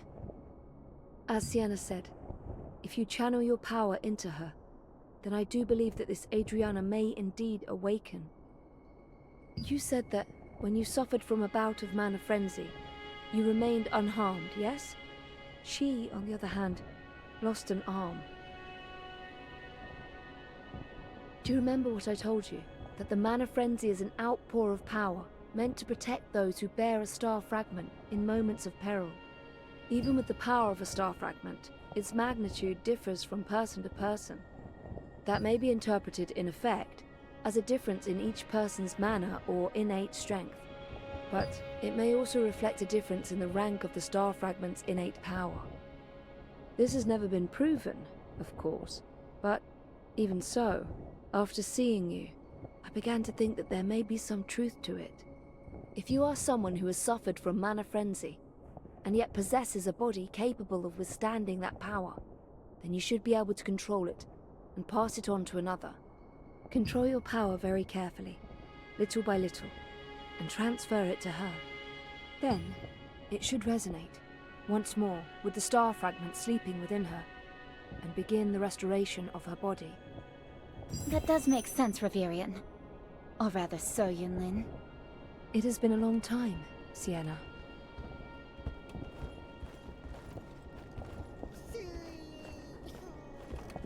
Just as So Yunlin said, control the power gradually, as though you're breathing it into her. Carefully now. Gently. Slowly. You're doing well. Just a little more. We're almost there now. Her pulse is beginning to come back.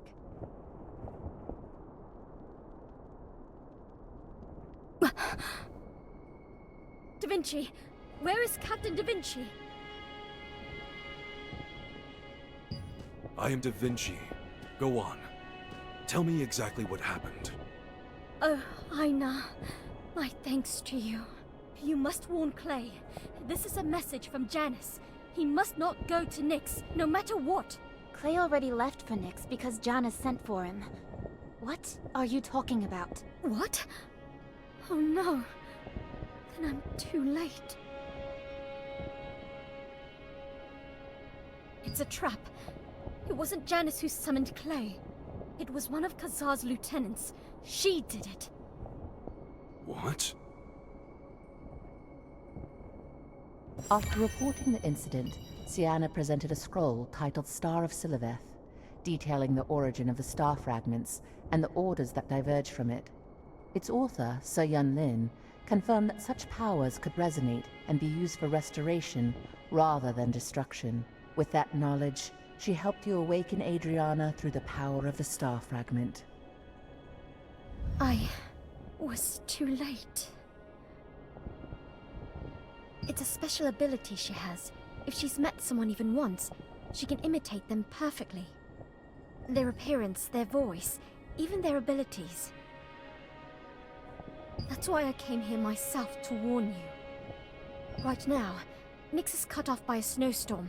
Neither parrot mail nor distant communications are getting through. And Janice said all of Nyx will soon be in danger. She said it looks like the Archeum has moved an abyssal meteor into Nyx. The red fog caused by the abyssal meteor has cut off the roads as well. That's why Janice sent me, since I bear the astral force of a star fragment, and I failed. We don't have time to just stand here like this any longer. Janice said she tried to manage this on her own.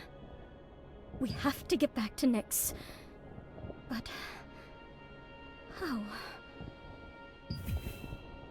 The situation is grave.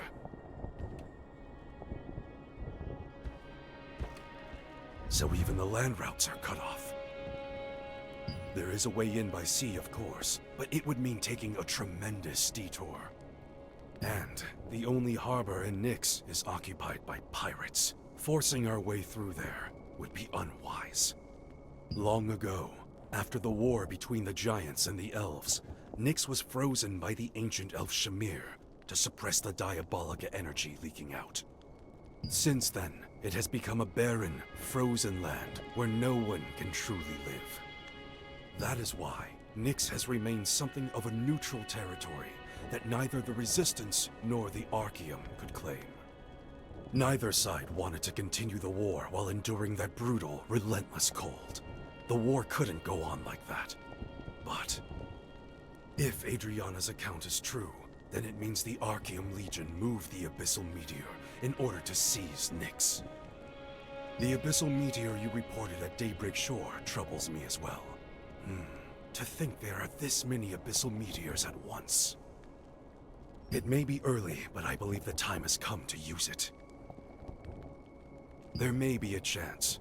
Just wait here a moment. Sienna, open a magic circle to that place. So you've made your decision. All right. I'll open it. So Yunin, could you watch over Adriana for a moment? Ah, of course, Sienna. Of course. I came here to help. Thank you. Come then. Let us go. Janice's message delivered through Adriana warned that all of Nyx would soon be in danger. The news that the abyssal meteor had been moved into Nyx and that the land routes had been cut off by the red fog made it clear just how grave and pressing the crisis had become. To save Janice, who had remained behind to face it alone, and to rescue the endangered Clay, Da Vinci resolved to make use of a hidden asset of the Resistance. It's time to show you this, too.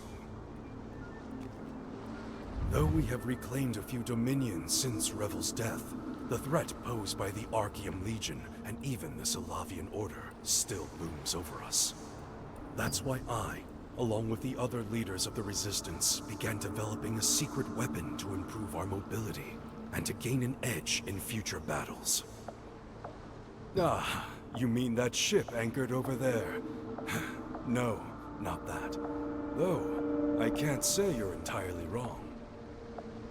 Come, let us head inside. Welcome, welcome! Oh, Adventure, you're here too!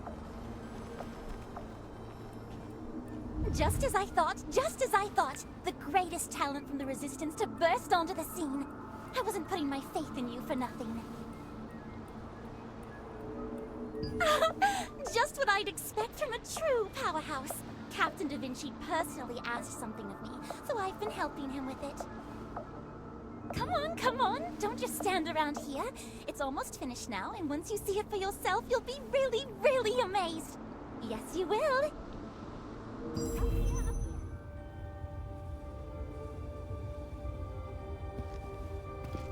Unfortunately, there are still quite a few Archeum spies, so we had to be careful not to be discovered. It's not like we could have wizards cast invisibility spells on it all day either. But of course, and that's why Captain Da Vinci sought me out.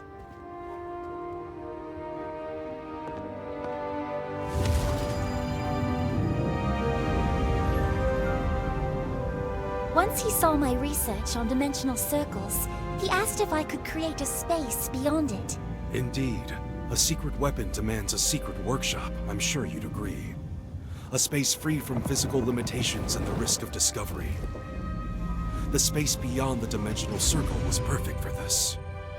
Now witness the secret weapon of the Resistance. I present to you the battle airship, Aetherian.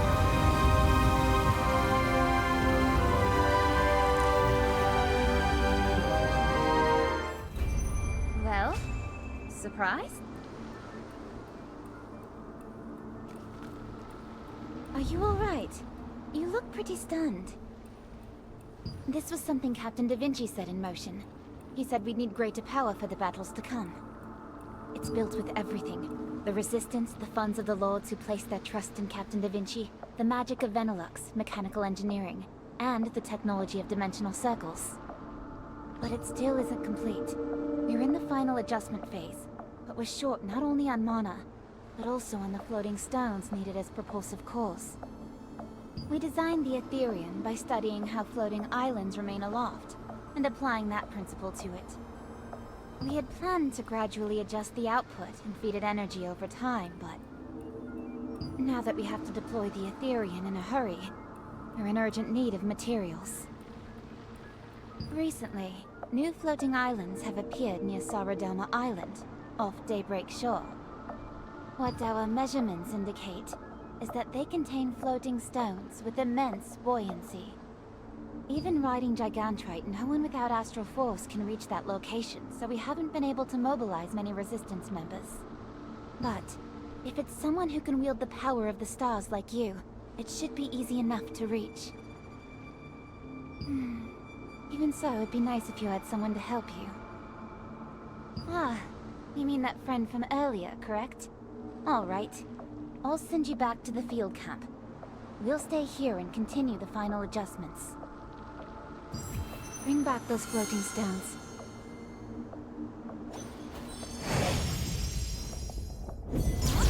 You're back! You all rushed off in a group and now you're the only one back. Did things go well? Help? I've already finished adjusting her arm here. She should start recovering soon. Need help with something else, too? Just say the word. If it's something I can help with, I'll do it. Whoa! An aerial warship powered by floating stones. That's incredible! Mr. Burnick, did you hear that? I did. That would be quite a sight indeed.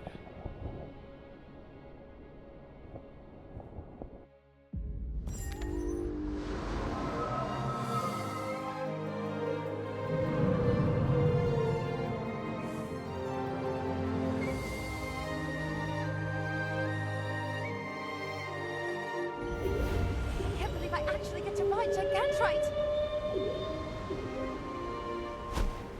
Thanks for giving me a lift! Huh. Leave the floating stone here to me.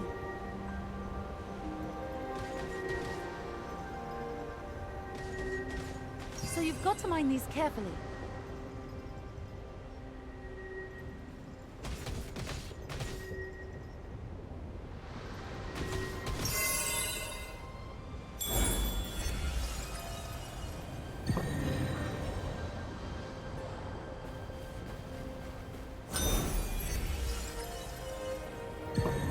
Okay, let's go.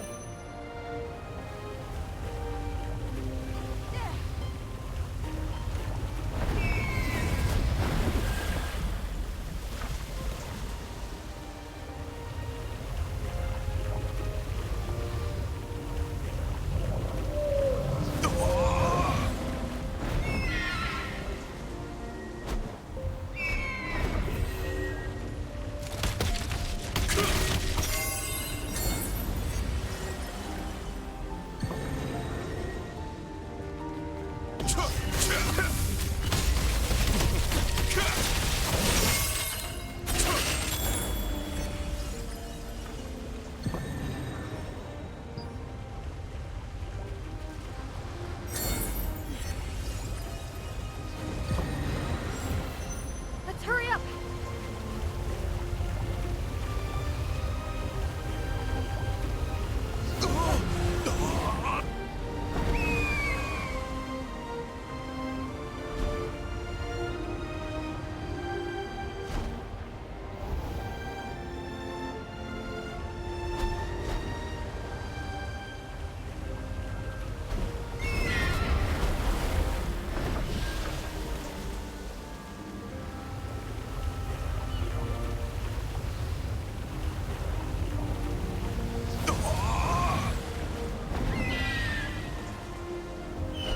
Can't let you outshine me!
Almost got them all.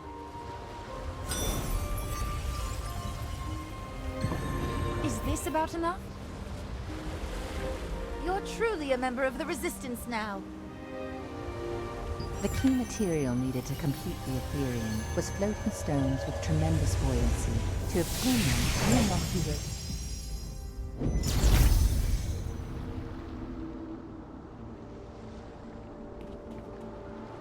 This way.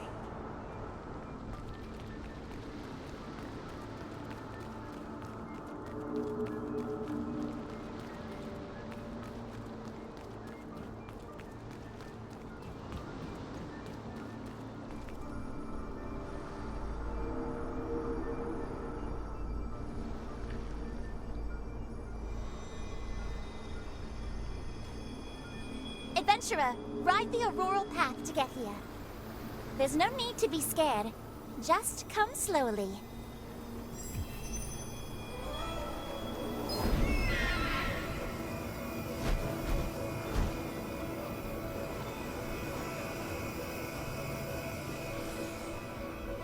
You're here. Adventurer, how was the auroral path? Yes, exactly. The particles discharged from the Etherian create an artificial galaxy, and we call that the auroral path. By using it, you'll be able to travel faster and more safely. So, anyway, did it work out? Just as I thought. I knew you were the best adventurer. I'll hurry and take these so I can finish the final preparations. Oh, yes, right. Sienna brought the others over a little while ago. You should go see them. Are you certain it's all right for us to come along as well? What are you talking about? Thanks to Bannock, the final checks went much more smoothly. And you're looking after Adriana, too. Ah, there you are. Paul already reported everything to me. While you were helping out, I went and brought them here. Based on what I saw earlier, your friends Lottie and Bannock's skills with machinery could certainly be really helpful for the Etherian as well. So Yunlin is tending to Adriana, whose condition isn't fully stable. I can vouch for her medical skills. So Yunlin and I go back to my days at the Pure Light Tower. She was a younger wizard, and scholar I thought very highly of. That scroll you saw earlier, that too was something So Yunlin made back when she was still going by Reverian. I hadn't seen her since the book was designated as forbidden text. I never thought I'd end up seeing her here again. Wouldn't this side get better output if we connected it like this instead? Not a bad idea. This ship is headed for Nyx. If we're preparing for the cold, the current settings are the better choice. It looks like Well the adjustments are nearly done. You've done a great deal for us. Sophia, Robert, and Rutain are all carrying out different missions, so I keep ending up placing the hardest tasks on you alone. My apologies. Indeed, Clay and Janice are both invaluable assets to the Resistance, but that isn't the only reason we're exposing the Etherian and heading to Nyx. If the Archaeum Legion were to seize Nyx, which has long been something of a neutral territory, and lay hands on some unknown power there before we do. And then, of course, there's the abyssal meteor the Solavian Order supposedly transported somewhere. Jake is pursuing the Solavian Order matter, so we should have word soon. Once the final adjustments are fully complete, we'll head straight for Nyx without delay. Will you join us? Good. You, I, everyone here, we're all in the same boat now. Let us go to Nyx.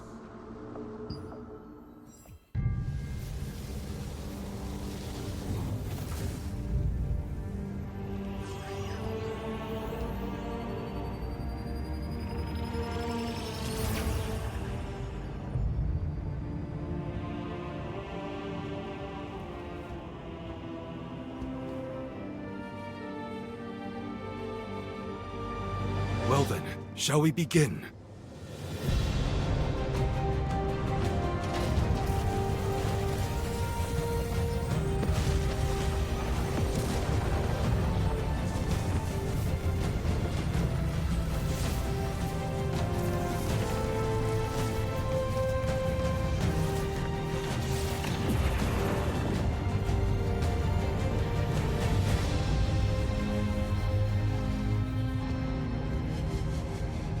Without delay, onward, Etherian!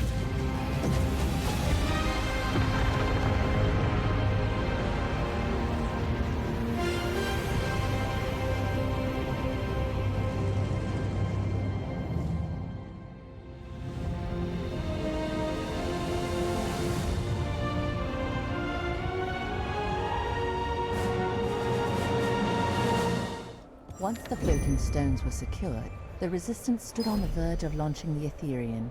Lottie and Bernick provided technical support for its final adjustments, while Soyeon Lin continued treating Adriana, whose body had not yet fully recovered. At last, the Resistance's hidden weapon, the Ethereum, stirred its massive hull and set out for Nyx.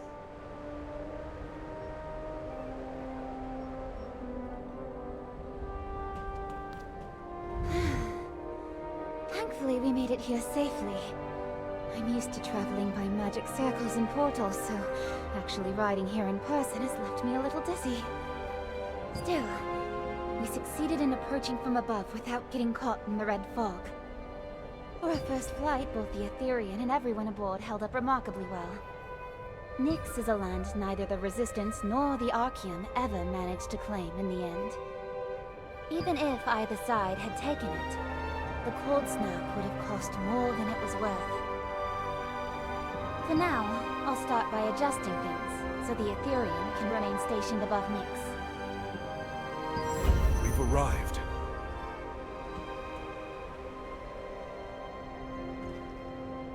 I'm glad the maiden flight ended safely. And what did you think of it? Good to hear. But the red fog has already spread across all of Nyx. Thanks to our approach from above, it seems the Archaeum Legion still hasn't noticed us. Now, we need to find Janice and Clay. We've reached Nyx, but they say communications are still down. Even if your astral force is strong, descending from this height through the red fog is impossible. But if we lower our altitude any further, we risk not only detection by the Archaeum Legion, but also exposure to the red fog. Of course, we didn't come to Nyx unprepared. We outfitted the Ethereum with a number of functions for situations like this. One of them is the high-speed descent device known as the Ether Suit. That said, we rushed our departure, so that system has only barely completed preliminary trials. Even so, to place you in danger like this again... But this is no time to debate such things. Very well. I authorize temporary use of the Ether Suit. You must find out what became of Clay and Janice. Temporary use of the high-speed descent device, the Ether Suit, is authorized! Yay! We finally got approval! Adventurer, are you really descending using the Ether Suit? As Captain Da Vinci already told you, the Ether Suit is a device made to let you descend from the Ethereum to the ground at high speeds. With your star fragment power, you should withstand it without major problems. Originally, it was also meant to be a device that would let other Resistance forces deploy straight from the sky to the ground. Since the descent is so fast, you'll be going down equipped with ether wings so it won't put too much strain on your body. Once you descend to a certain altitude while in that state, you'll be able to morph without any problems. Just as I thought, just as I thought!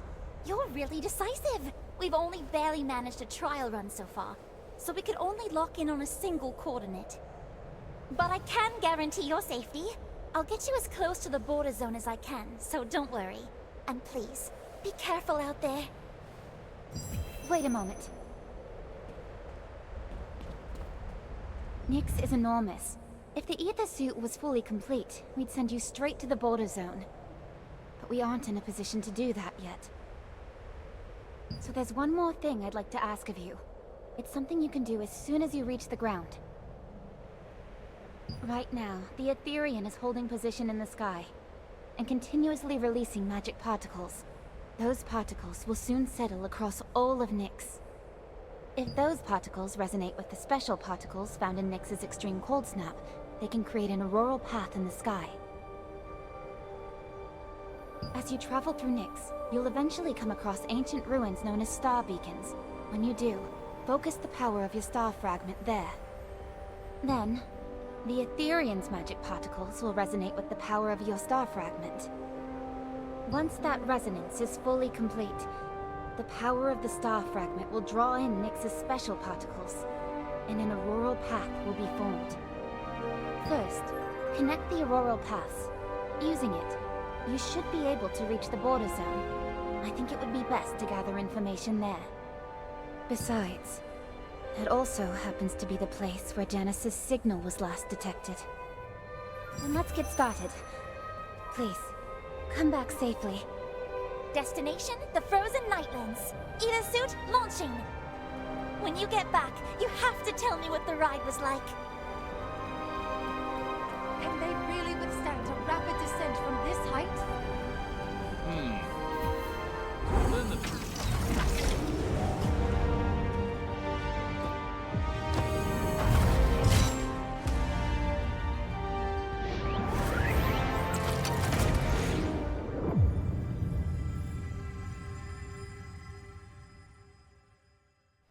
Even after reaching Nyx's airspace, communication with the ground was impossible, and lowering the Ethereum further would increase the risk of detection and exposure. Da Vinci therefore authorized emergency use of the high-speed descent device, the Ether Suit, which had only just been tested.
Adventurer, what are you doing here?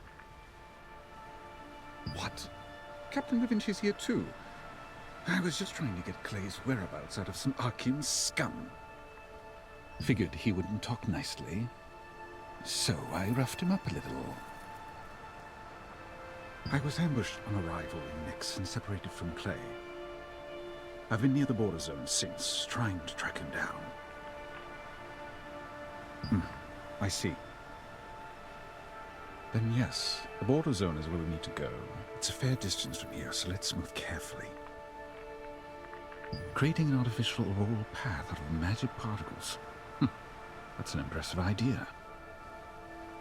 On the ground, he reunited with Iska, who explained that he had been attacked as soon as he arrived in Nyx, and was separated from Clay, and had since been tracking him around the border zone.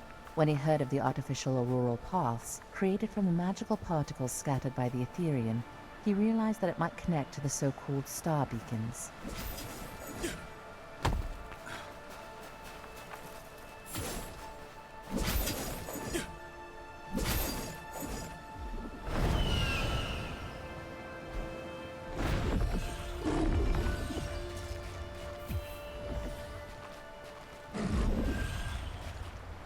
We're in for a fight! Get ready!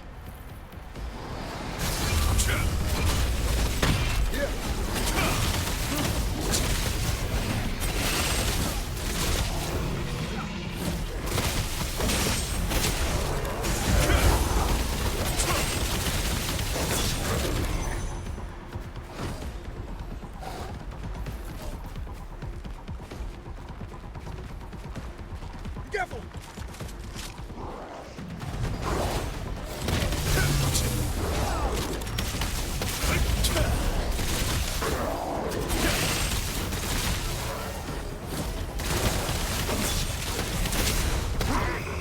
Looks like we're done.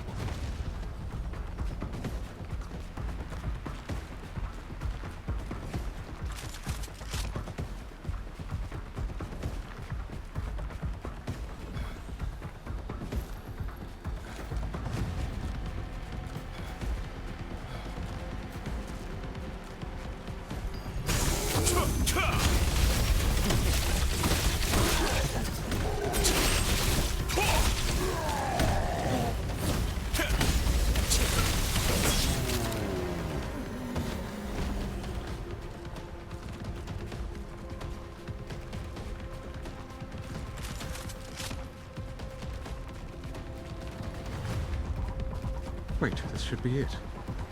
The star beacon you mentioned.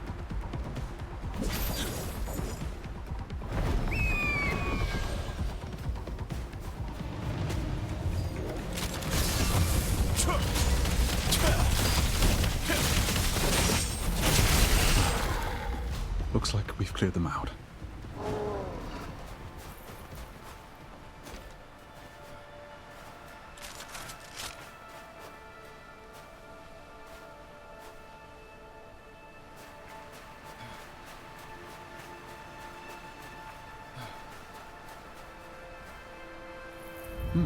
This should be the star beacon you mentioned.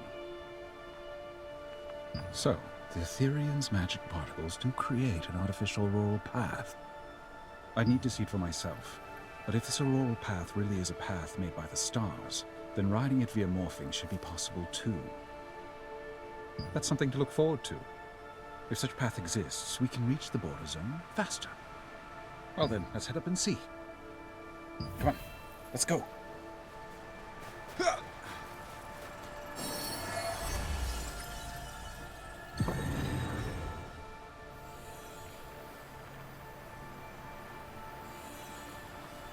A means of travel from an artificial auroral path.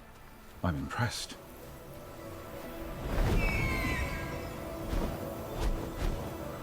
So this is the auroral path.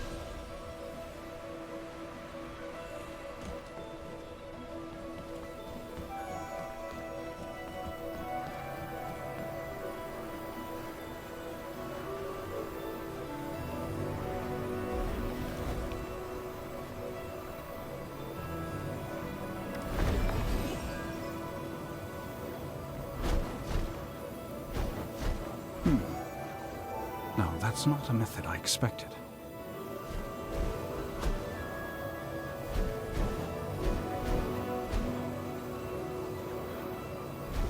At this rate, we'll reach the border zone in no time.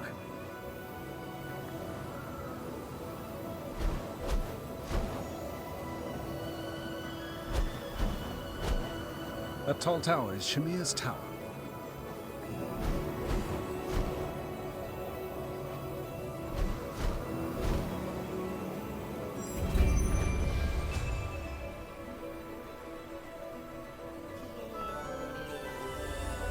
Come on, let's get moving again.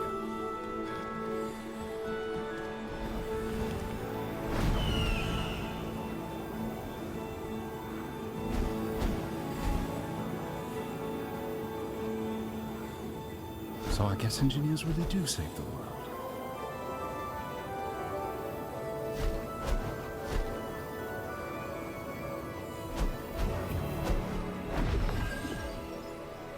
See that huge mark over there? They call those massive footprints Vegamore's Path.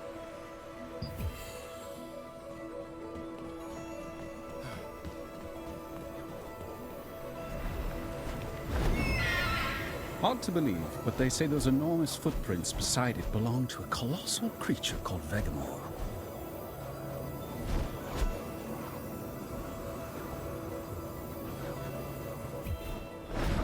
Here we are.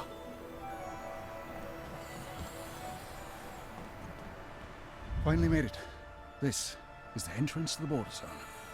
The only reason a base as large as the Border Zone can exist in a wasteland like Nyx is because it draws mana from those mana stones around it. That's what lets it maintain a stable supply of mana. Of course, that also makes it a target. Still, the Border Zone has someone looking out for it, so I suppose it's safe enough. You'll understand soon enough, once we head down. Just be careful.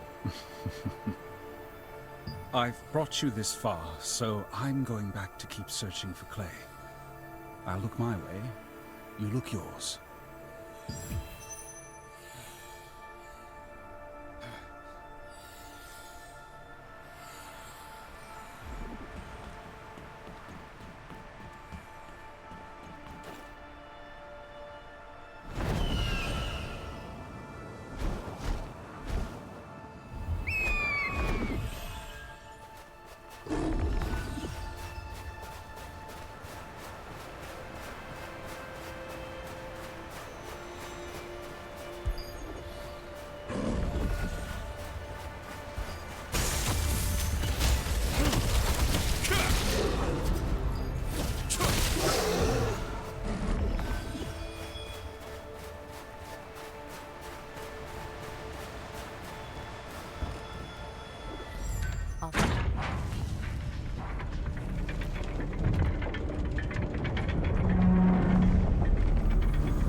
Fighting is banned on these grounds at all times.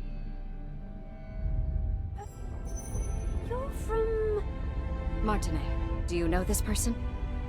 This is the person who helped me and my sister. They're good. I can guarantee it. Fine. On your feet. Outsider. No one fights here. Not under any circumstances. Least of all near the magic core. How amusing.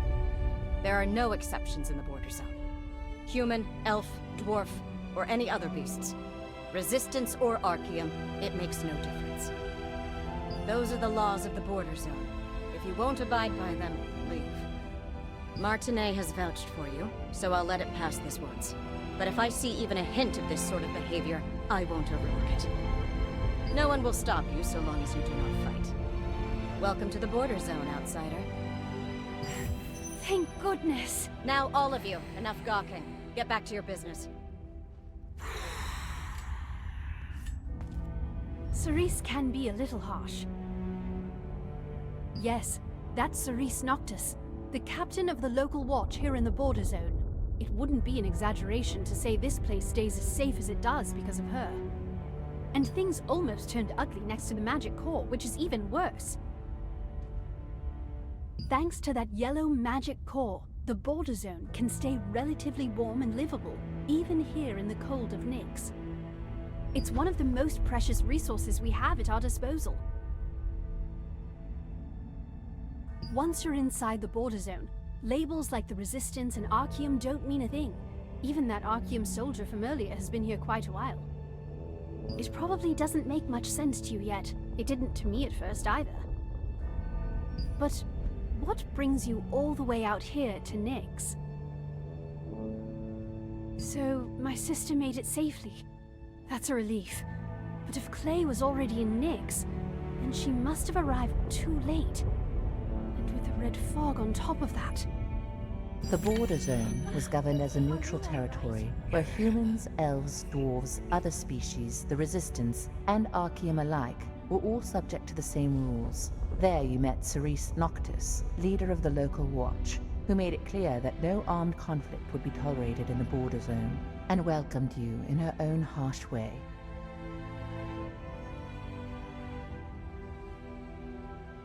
Your mana frenzy is still untreated. This won't do. Before it gets any worse, I'll give you a little of the calming potion I made for my sister. Come with me. Cerise was a bit too harsh, wasn't she?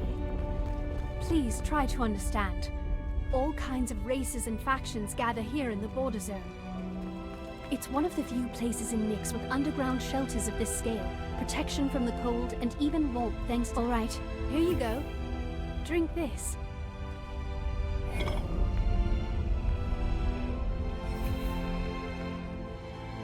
How is it? It's a much more improved calming potion compared to the one I gave you previously. Good. Good thing it works on you too. You should be able to hold out for a while. My calming potion research has come a long way since seeing my sister again and Janice. No, really. Thanks to you, I was reunited with my sister. And I got to meet Janice too. I've always been grateful. Now then, let's look into Clay. I'll ask around on my end. You check the black market for information. Let's see what we can find. Check the black market for information.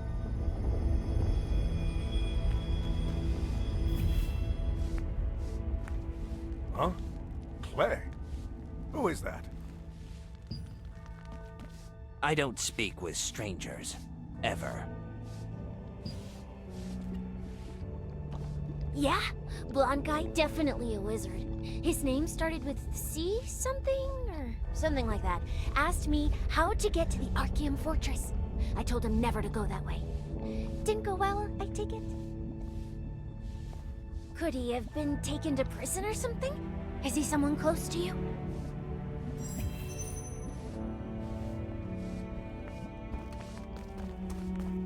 Did you find out anything?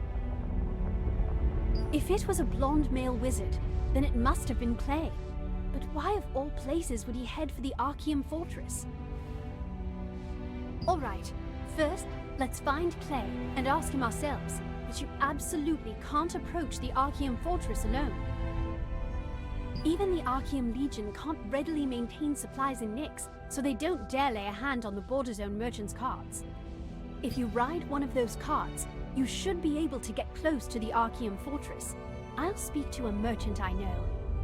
I'll make the arrangements, so please be careful. Adventurer, are you?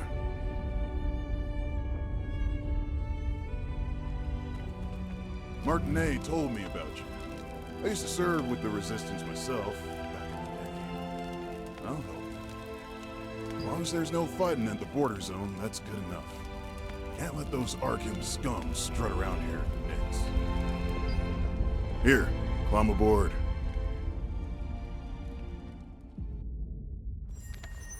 Up you get now.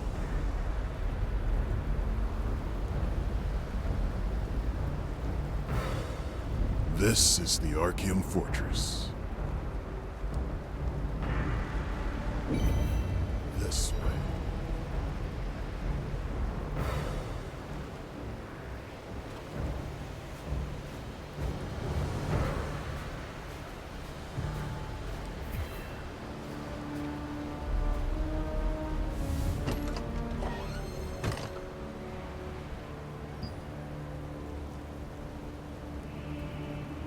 This way.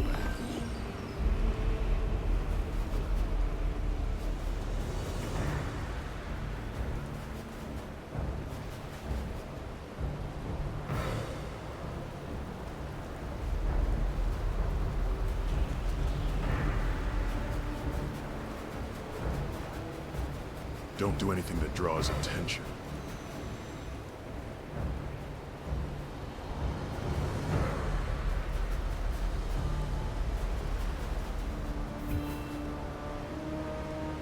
This is as far as I can help you. Watch them carefully before you move in. Don't die.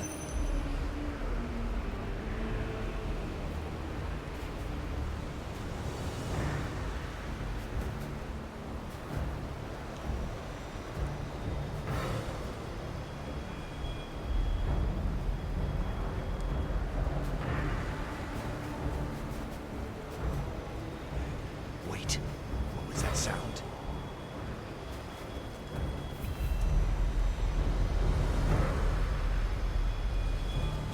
I'm hearing things.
Is my shift over yet?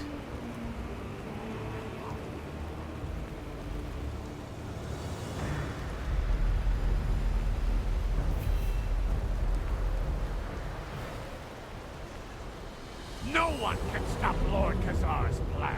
No one at all. Glory to the Archaeum Legion!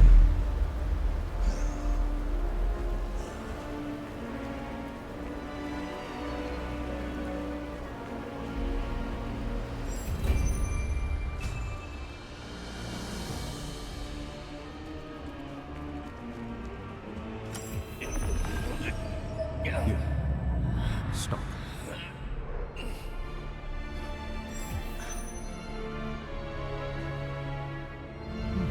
How did you make it all the way in here? No. I was just surprised, that's all. I came here following Clay's traces. And it looks like he really is here after all. Fine. Let's move together. While following Clay's trail, you witnessed an Archaeum execution ceremony and encountered Iska once again. The traces left behind made it clear that Clay had continued deeper in the same direction, but the farther you went, the more dangerous the situation became.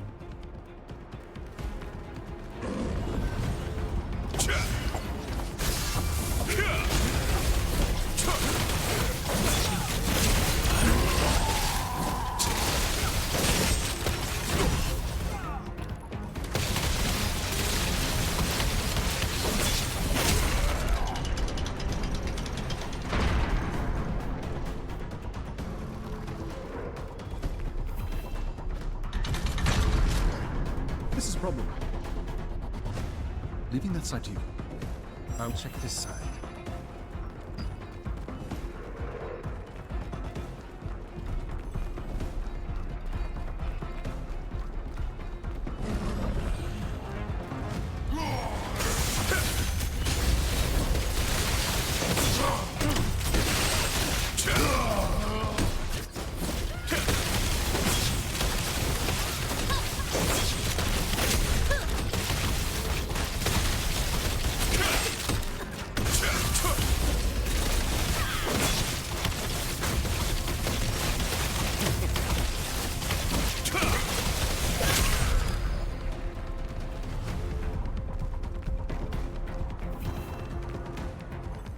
Adventurer!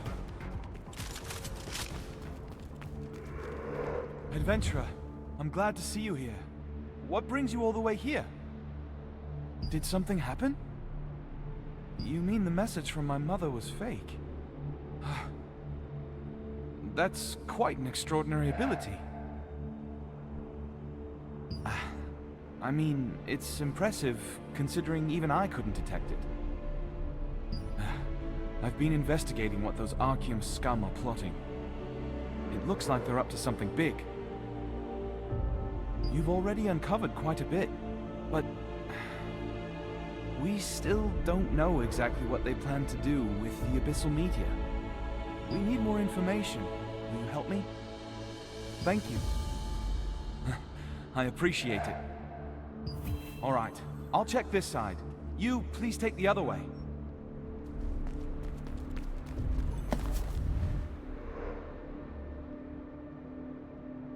I intend to awaken Romus and her dragon once more, and let them be consumed by the red fog. But the problem is how to lure the awakened dragonkin and the dragon outside. If I can bring Romus back to life, I will finally earn Lord Khazar's favor.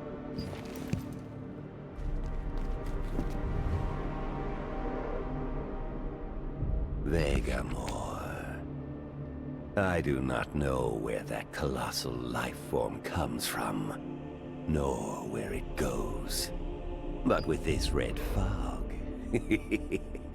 if even that massive creature can be corrupted by the red fog, then claiming not only Nyx, but all of Silesium will only be a matter of time. Please wait for me, Lord Khazar.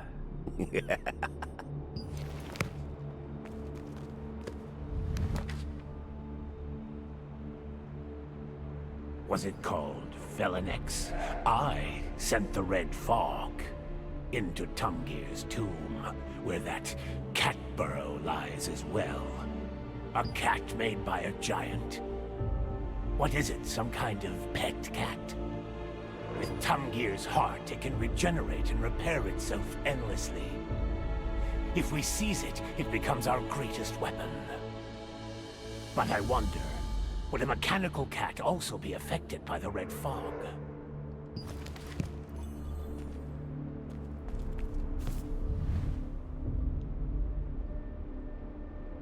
The elves created bizarre things, even in ages long past. Vulcanus, born to stop the invasion from Diabolica. An abomination made from a gorilla and an armored beetle.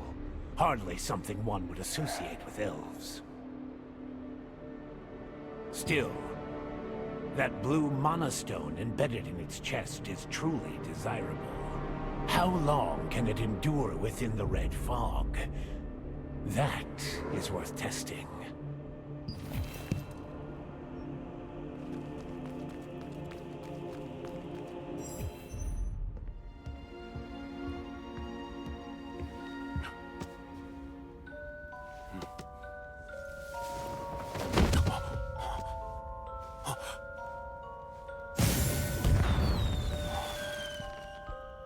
Adventurer, are you hurt? That was close. Who would... Adventurer, out of the way! Destruction spear!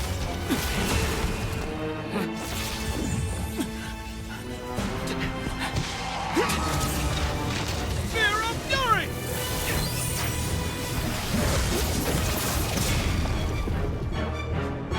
My, such a shame to lose a specimen like you. If only you'd come just a little later, Clay.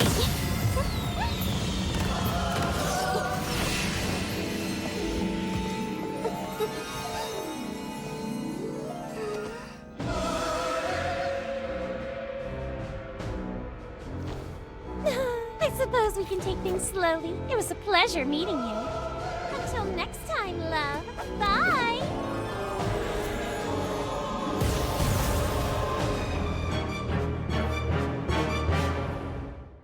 All right.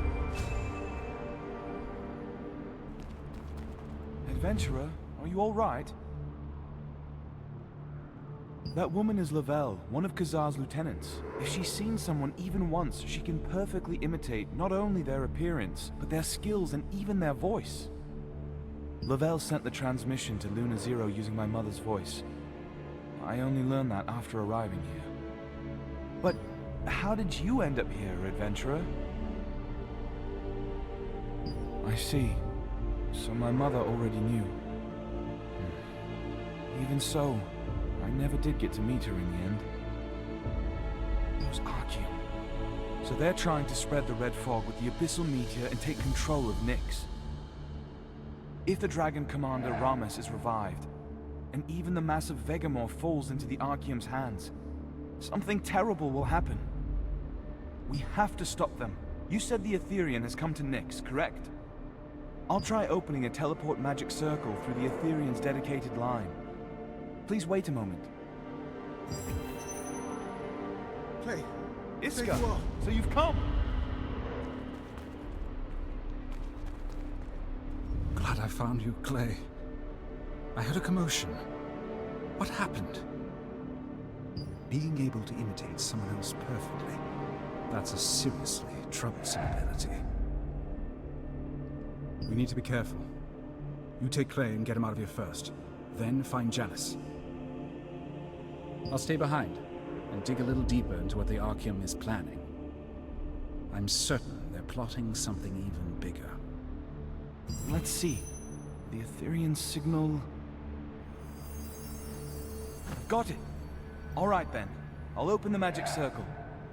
Please be careful, Clay. You too, Iska. You eventually found Clay inside the fortress, but it turned out to be Lavelle, one of Kazar's lieutenants disguised as him. At a critical moment, the real Clay appeared and exposed Lavelle's identity, and she vanished. Clay then told you that the Archeum was trying to seize Ramus, who could command dragons, along with a colossal being known as Vegamore. Sienna! It's you! And Clay! You're both safe. Thank goodness, you found Clay. Lavelle. So Kazar's lieutenants have finally started moving too. And with the red fog already this bad, things have only gotten worse. Until now, they were little more than rumors. None of them had ever shown themselves openly. You'd only managed to identify a few names. I will report this separately to Captain Da Vinci.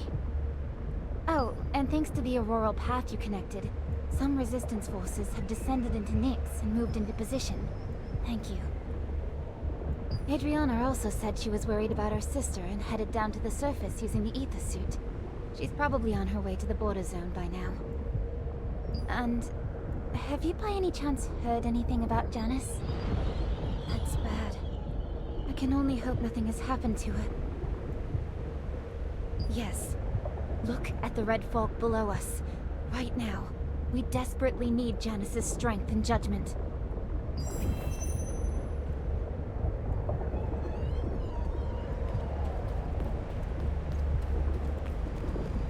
The red fog has spread this far already.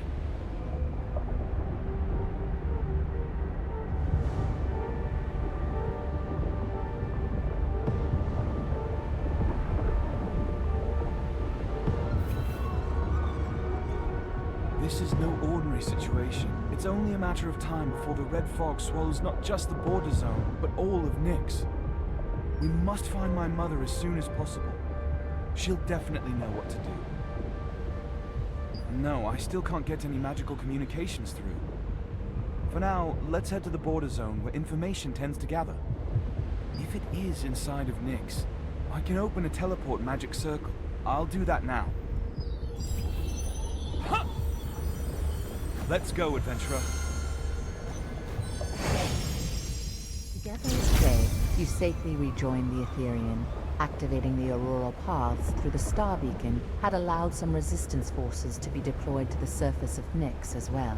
But at the same time, you received reports that Lavelle and Kazar's other lieutenants had begun to move, while the red fog spread across the whole of Nyx. The The red fog is spreading far too quickly. This isn't normal. Let's hurry.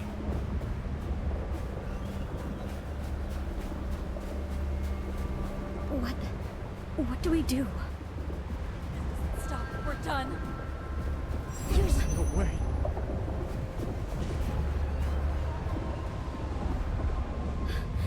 You're back.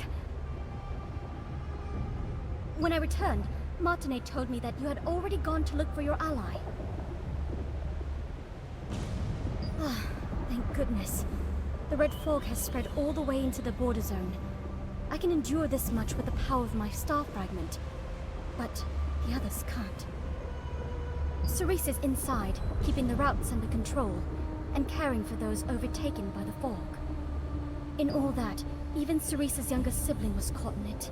She can barely hold herself together right now. That's the medicine you used on me, isn't it? But I couldn't ask you to give up the last one for us. Right. If it's Martinet, she might be able to analyze its composition and save people with it. Go to Martinet. Quickly. This is an emergency. The red fog has reached all the way into the border zone. It's spreading far faster than we anticipated. You're right, we need to find my mother. But saving the people in the border zone comes first. I'll hold things back here. Go! I'll do everything I can to contain the spread with my magic. If I adapt a spatial distortion spell, I should be able to hold out for a while. I've already been through the red fog once before. I think I've developed at least some resistance since then. Don't worry about me. Go, quickly! I'll stop the spread somehow. Get down there, now! I will help you. That power!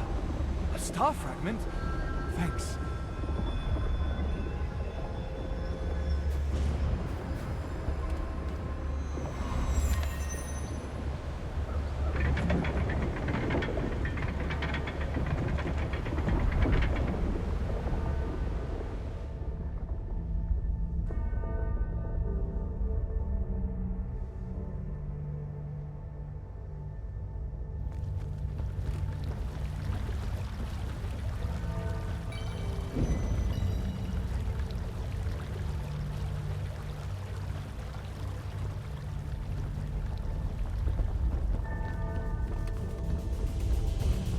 It's over. We're done. It hurts so bad. What do we do? We're all gonna die. What do I do? What am I supposed to do?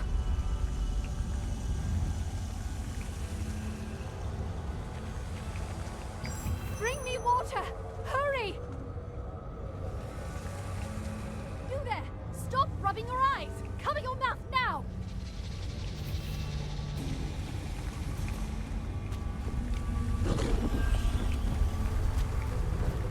With medicine this weak, how can we... are you all right?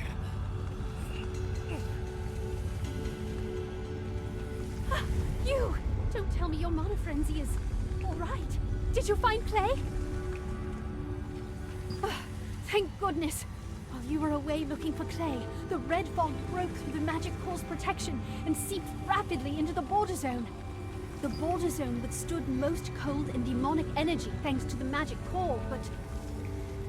once the red fog got in, Cerise rushed to move people first, evacuating them where the fog was thinner.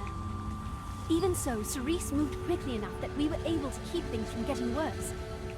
But some people had already been consumed, so I was using the calming potion I made for my sister, and the one I gave you before, as something to ease the pain. The worst off among them is Cerise's younger sibling, Kaylee. And even so, Cerise is still insisting on staying to protect the border zone. I only wish I could be sure this medicine of mine would work. Right now, I can't make any promises. Medicine made from fruit that purifies the energy of the red fog? Then, yes, this might work. But you said this was the last one, didn't you? Are you sure you're willing to use it? All right, I'll try. Just give me a moment. Let's see. The composition of this remedy is... Right. If this does that, then I can combine it like this. It's done!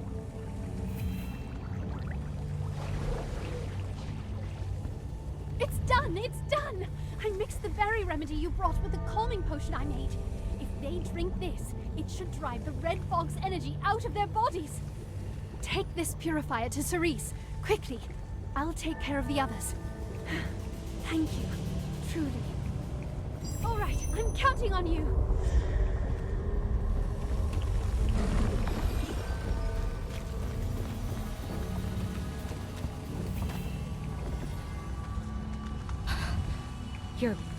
You're back.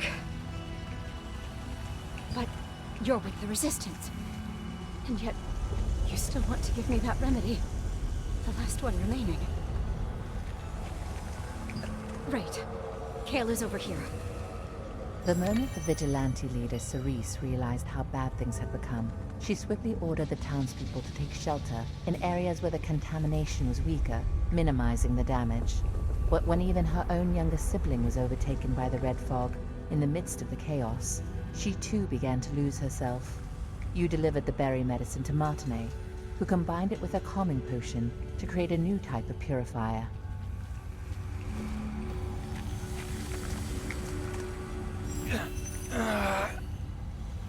Looks like the purifier worked. Thankfully, it seems the purifier worked well. With the spatial distortion spell Claycast and the power of my star fragment reinforcing it, we should be able to hold out for a while. But of course, we need to get rid of the source of the red fog, and soon. Magic won't keep it out forever. Ah, Martinet's here too. Looks like things have settled down a little. Thank you.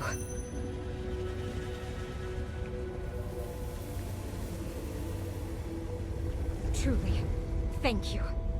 My sibling and the people here are alive because of you. The moment I saw my sibling collapse, I almost lost myself. As the vigilante leader, that's a disgrace. Thank you for saying that.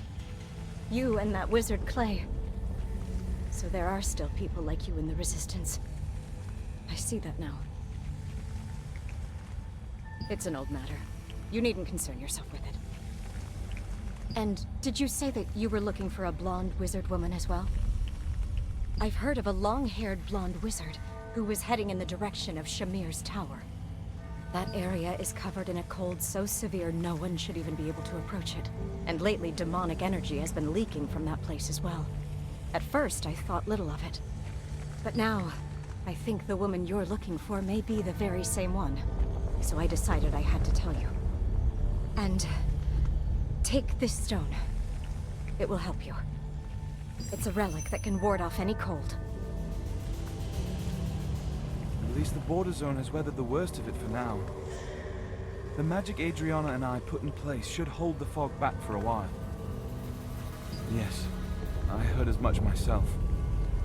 I'm certain it's my mother. But even if that isn't the case, we have to hurry to Shamir's tower without delay. Right now, we need to restore Shamir's fading power there and drive this red fog back. If we fail, the Archaeum will swallow all of Nyx. Ramos and even Vegamore will fall into their hands as well. Yes, we don't have time. Let's go. Using the purifier Martinet made, you saved the people.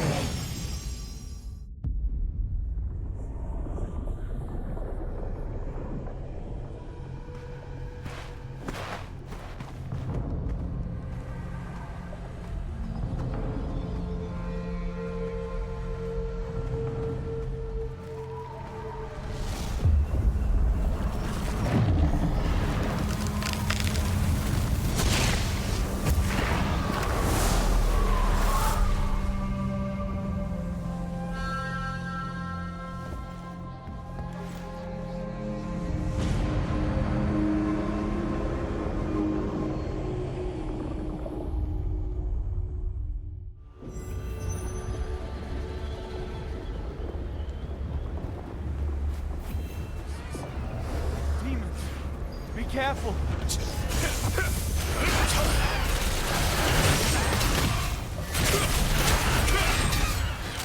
Never ends. Take my dagger!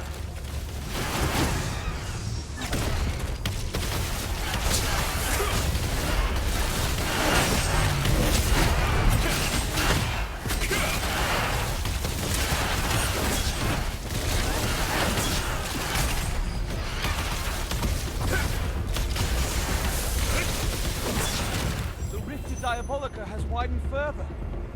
We have to get to the tower.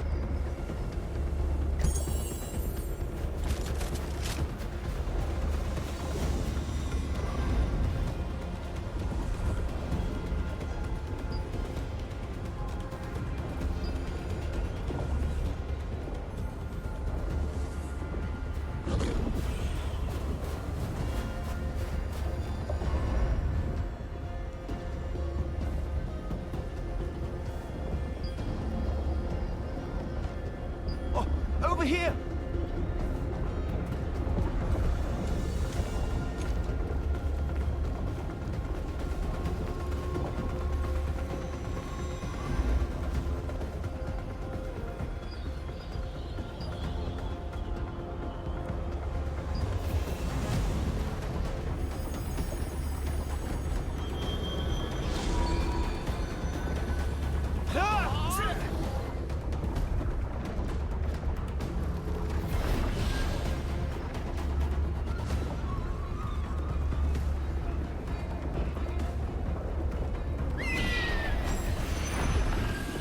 Taste my dagger!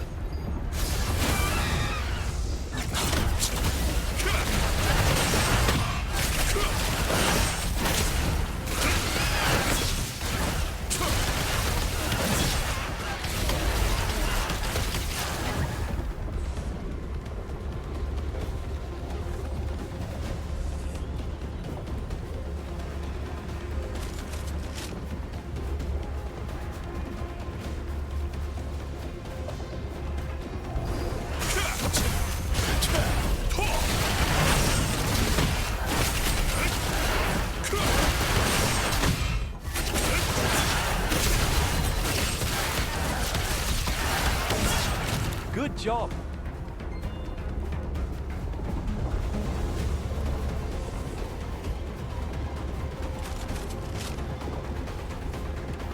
Oh, over here.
over there!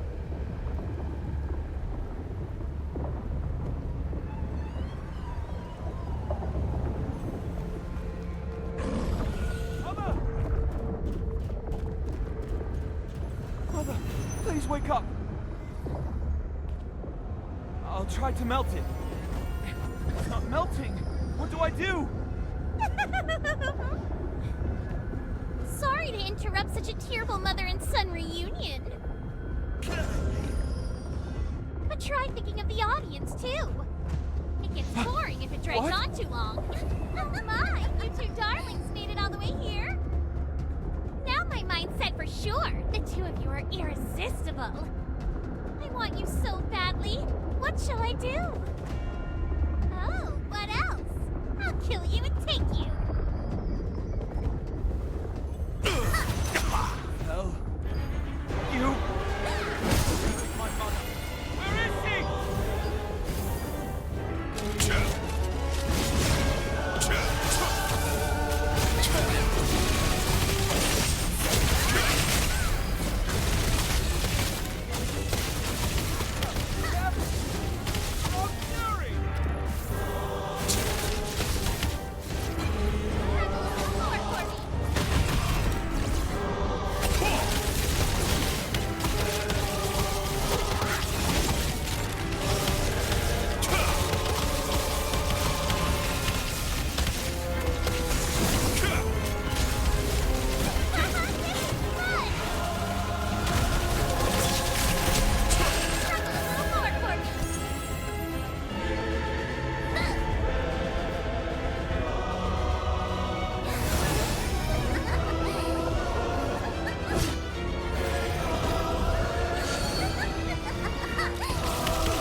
Together with Kay, who declared that the red fog could no longer be left unchecked, you headed to Shamir's tower to restore Shamir's power and drive the red fog away. Breaking through the brutal cold, the red fog, and the leaking demonic energy, you finally reached the tower, only to find Janice collapsed on the floor. But that too was Lavelle, disguised as Janice.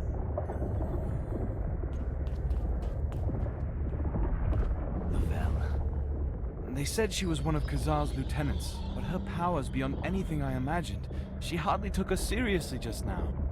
She seemed to be enjoying herself. Even against both you and me. Yes, we don't know what else may happen, so let's hurry inside. Yes.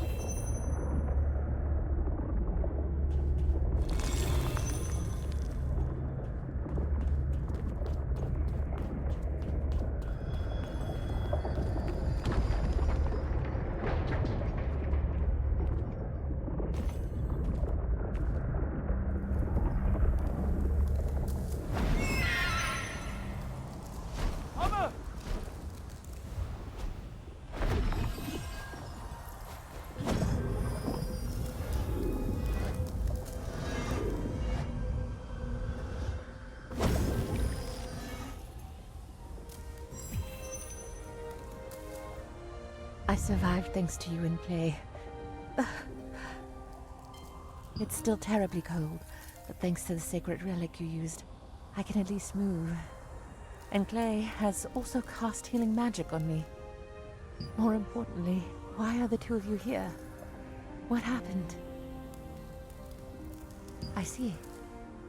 I discovered that the Archeum had brought 3 abyssal meteors into Nyx, and was spreading the red fog with them. And I learned of Lavelle's existence as well. I sent Adriana ahead in case something happened. But if you and Clay are here, then I was too late. Thank you. I also learned that Shamir's power was weakening under the Red Fog's influence, and that demonic energy had started leaking out from the Diabolica rift.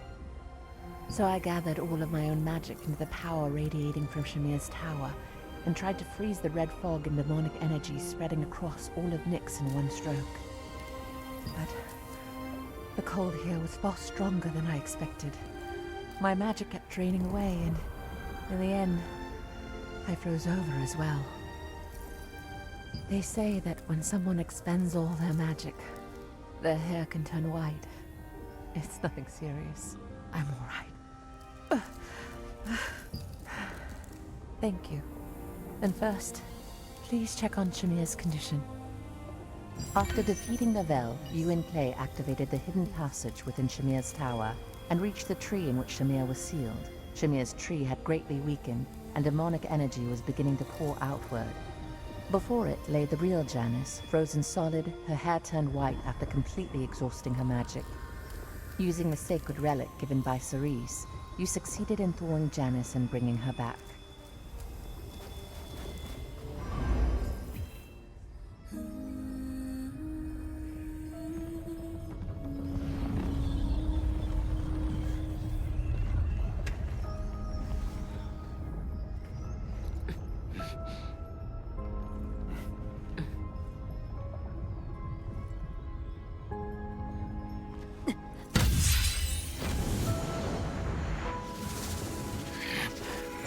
Now!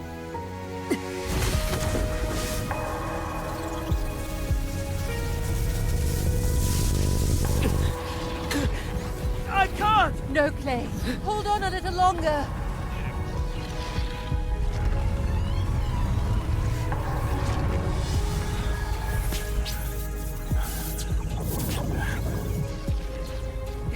No! Mother! The adventurer! Just hold on a little longer, Clay.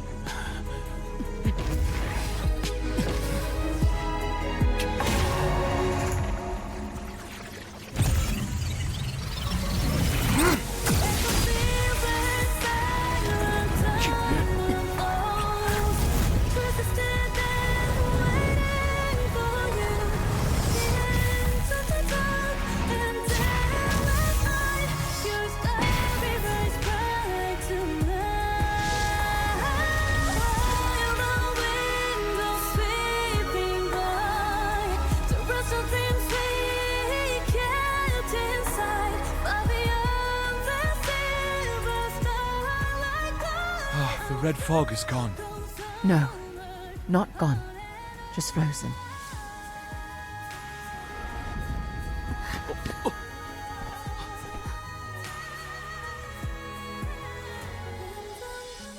Still, we did it, thanks to you.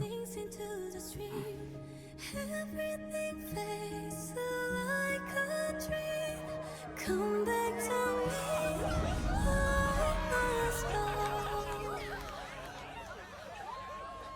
Wake from the sleep where you are.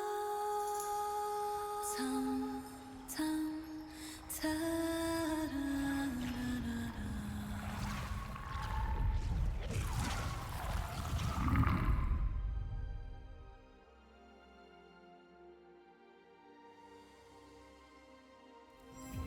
It worked! Mother! Goodness. Adventurer, the red fog and the demonic energy are gone. It worked! Yes. Let's take my mother to the Etherean at once. I'll open a magic circle. Janice and Clay plan to combine their magic and use Shamir's power to drive the red fog away.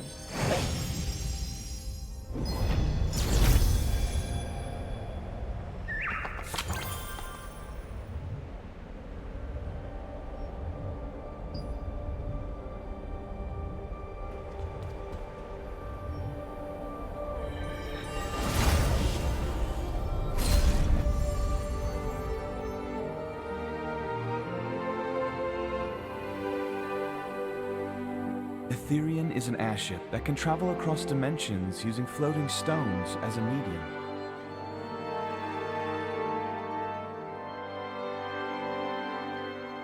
To counter the ever-growing evils of the Archeum forces, the Resistance utilized every bit of magical engineering known to them to build this massive battle airship.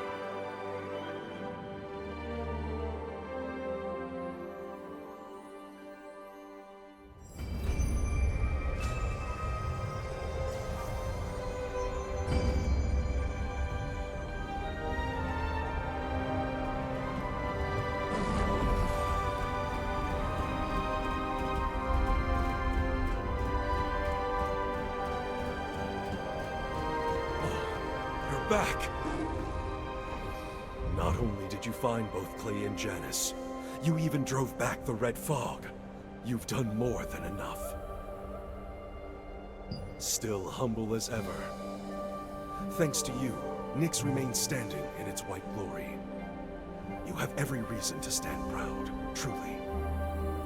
But the Archeum Legion, the Solavian Order, the Abyssal Meteors, and Lavelle as well. Things have never been easy, but the battles ahead will be harder still. Leave the investigation to us for now. You should take some time to rest. Adventurer, well done. I'm deeply grateful to you. You've done something extraordinary. Yes, I'll be all right after a little rest. Please, don't worry too much. Had you been even a little late, the Archeum would have swallowed Nyx whole. Especially at the very end, without the power of your star fragment, it would have been impossible to restore Shamir's power and amplify it further. This was only possible because of you. Is this over? I'm not sure. The Abyssal Meteors are frozen for now, but the Archeum Legion has already built a fortress in Nyx. Could this be the end? Or is the Archeum Legion after something else? I can't say for certain. That remains to be seen. As Captain Da Vinci said, leave the investigation to us for now, and get some rest. The cold, strengthened by Shamir's power, froze all of Nyx once again. The red fog and the abyssal meteors set in place by the Archeum Legion were frozen solid, and from that point on, the red fog could no longer affect Nyx.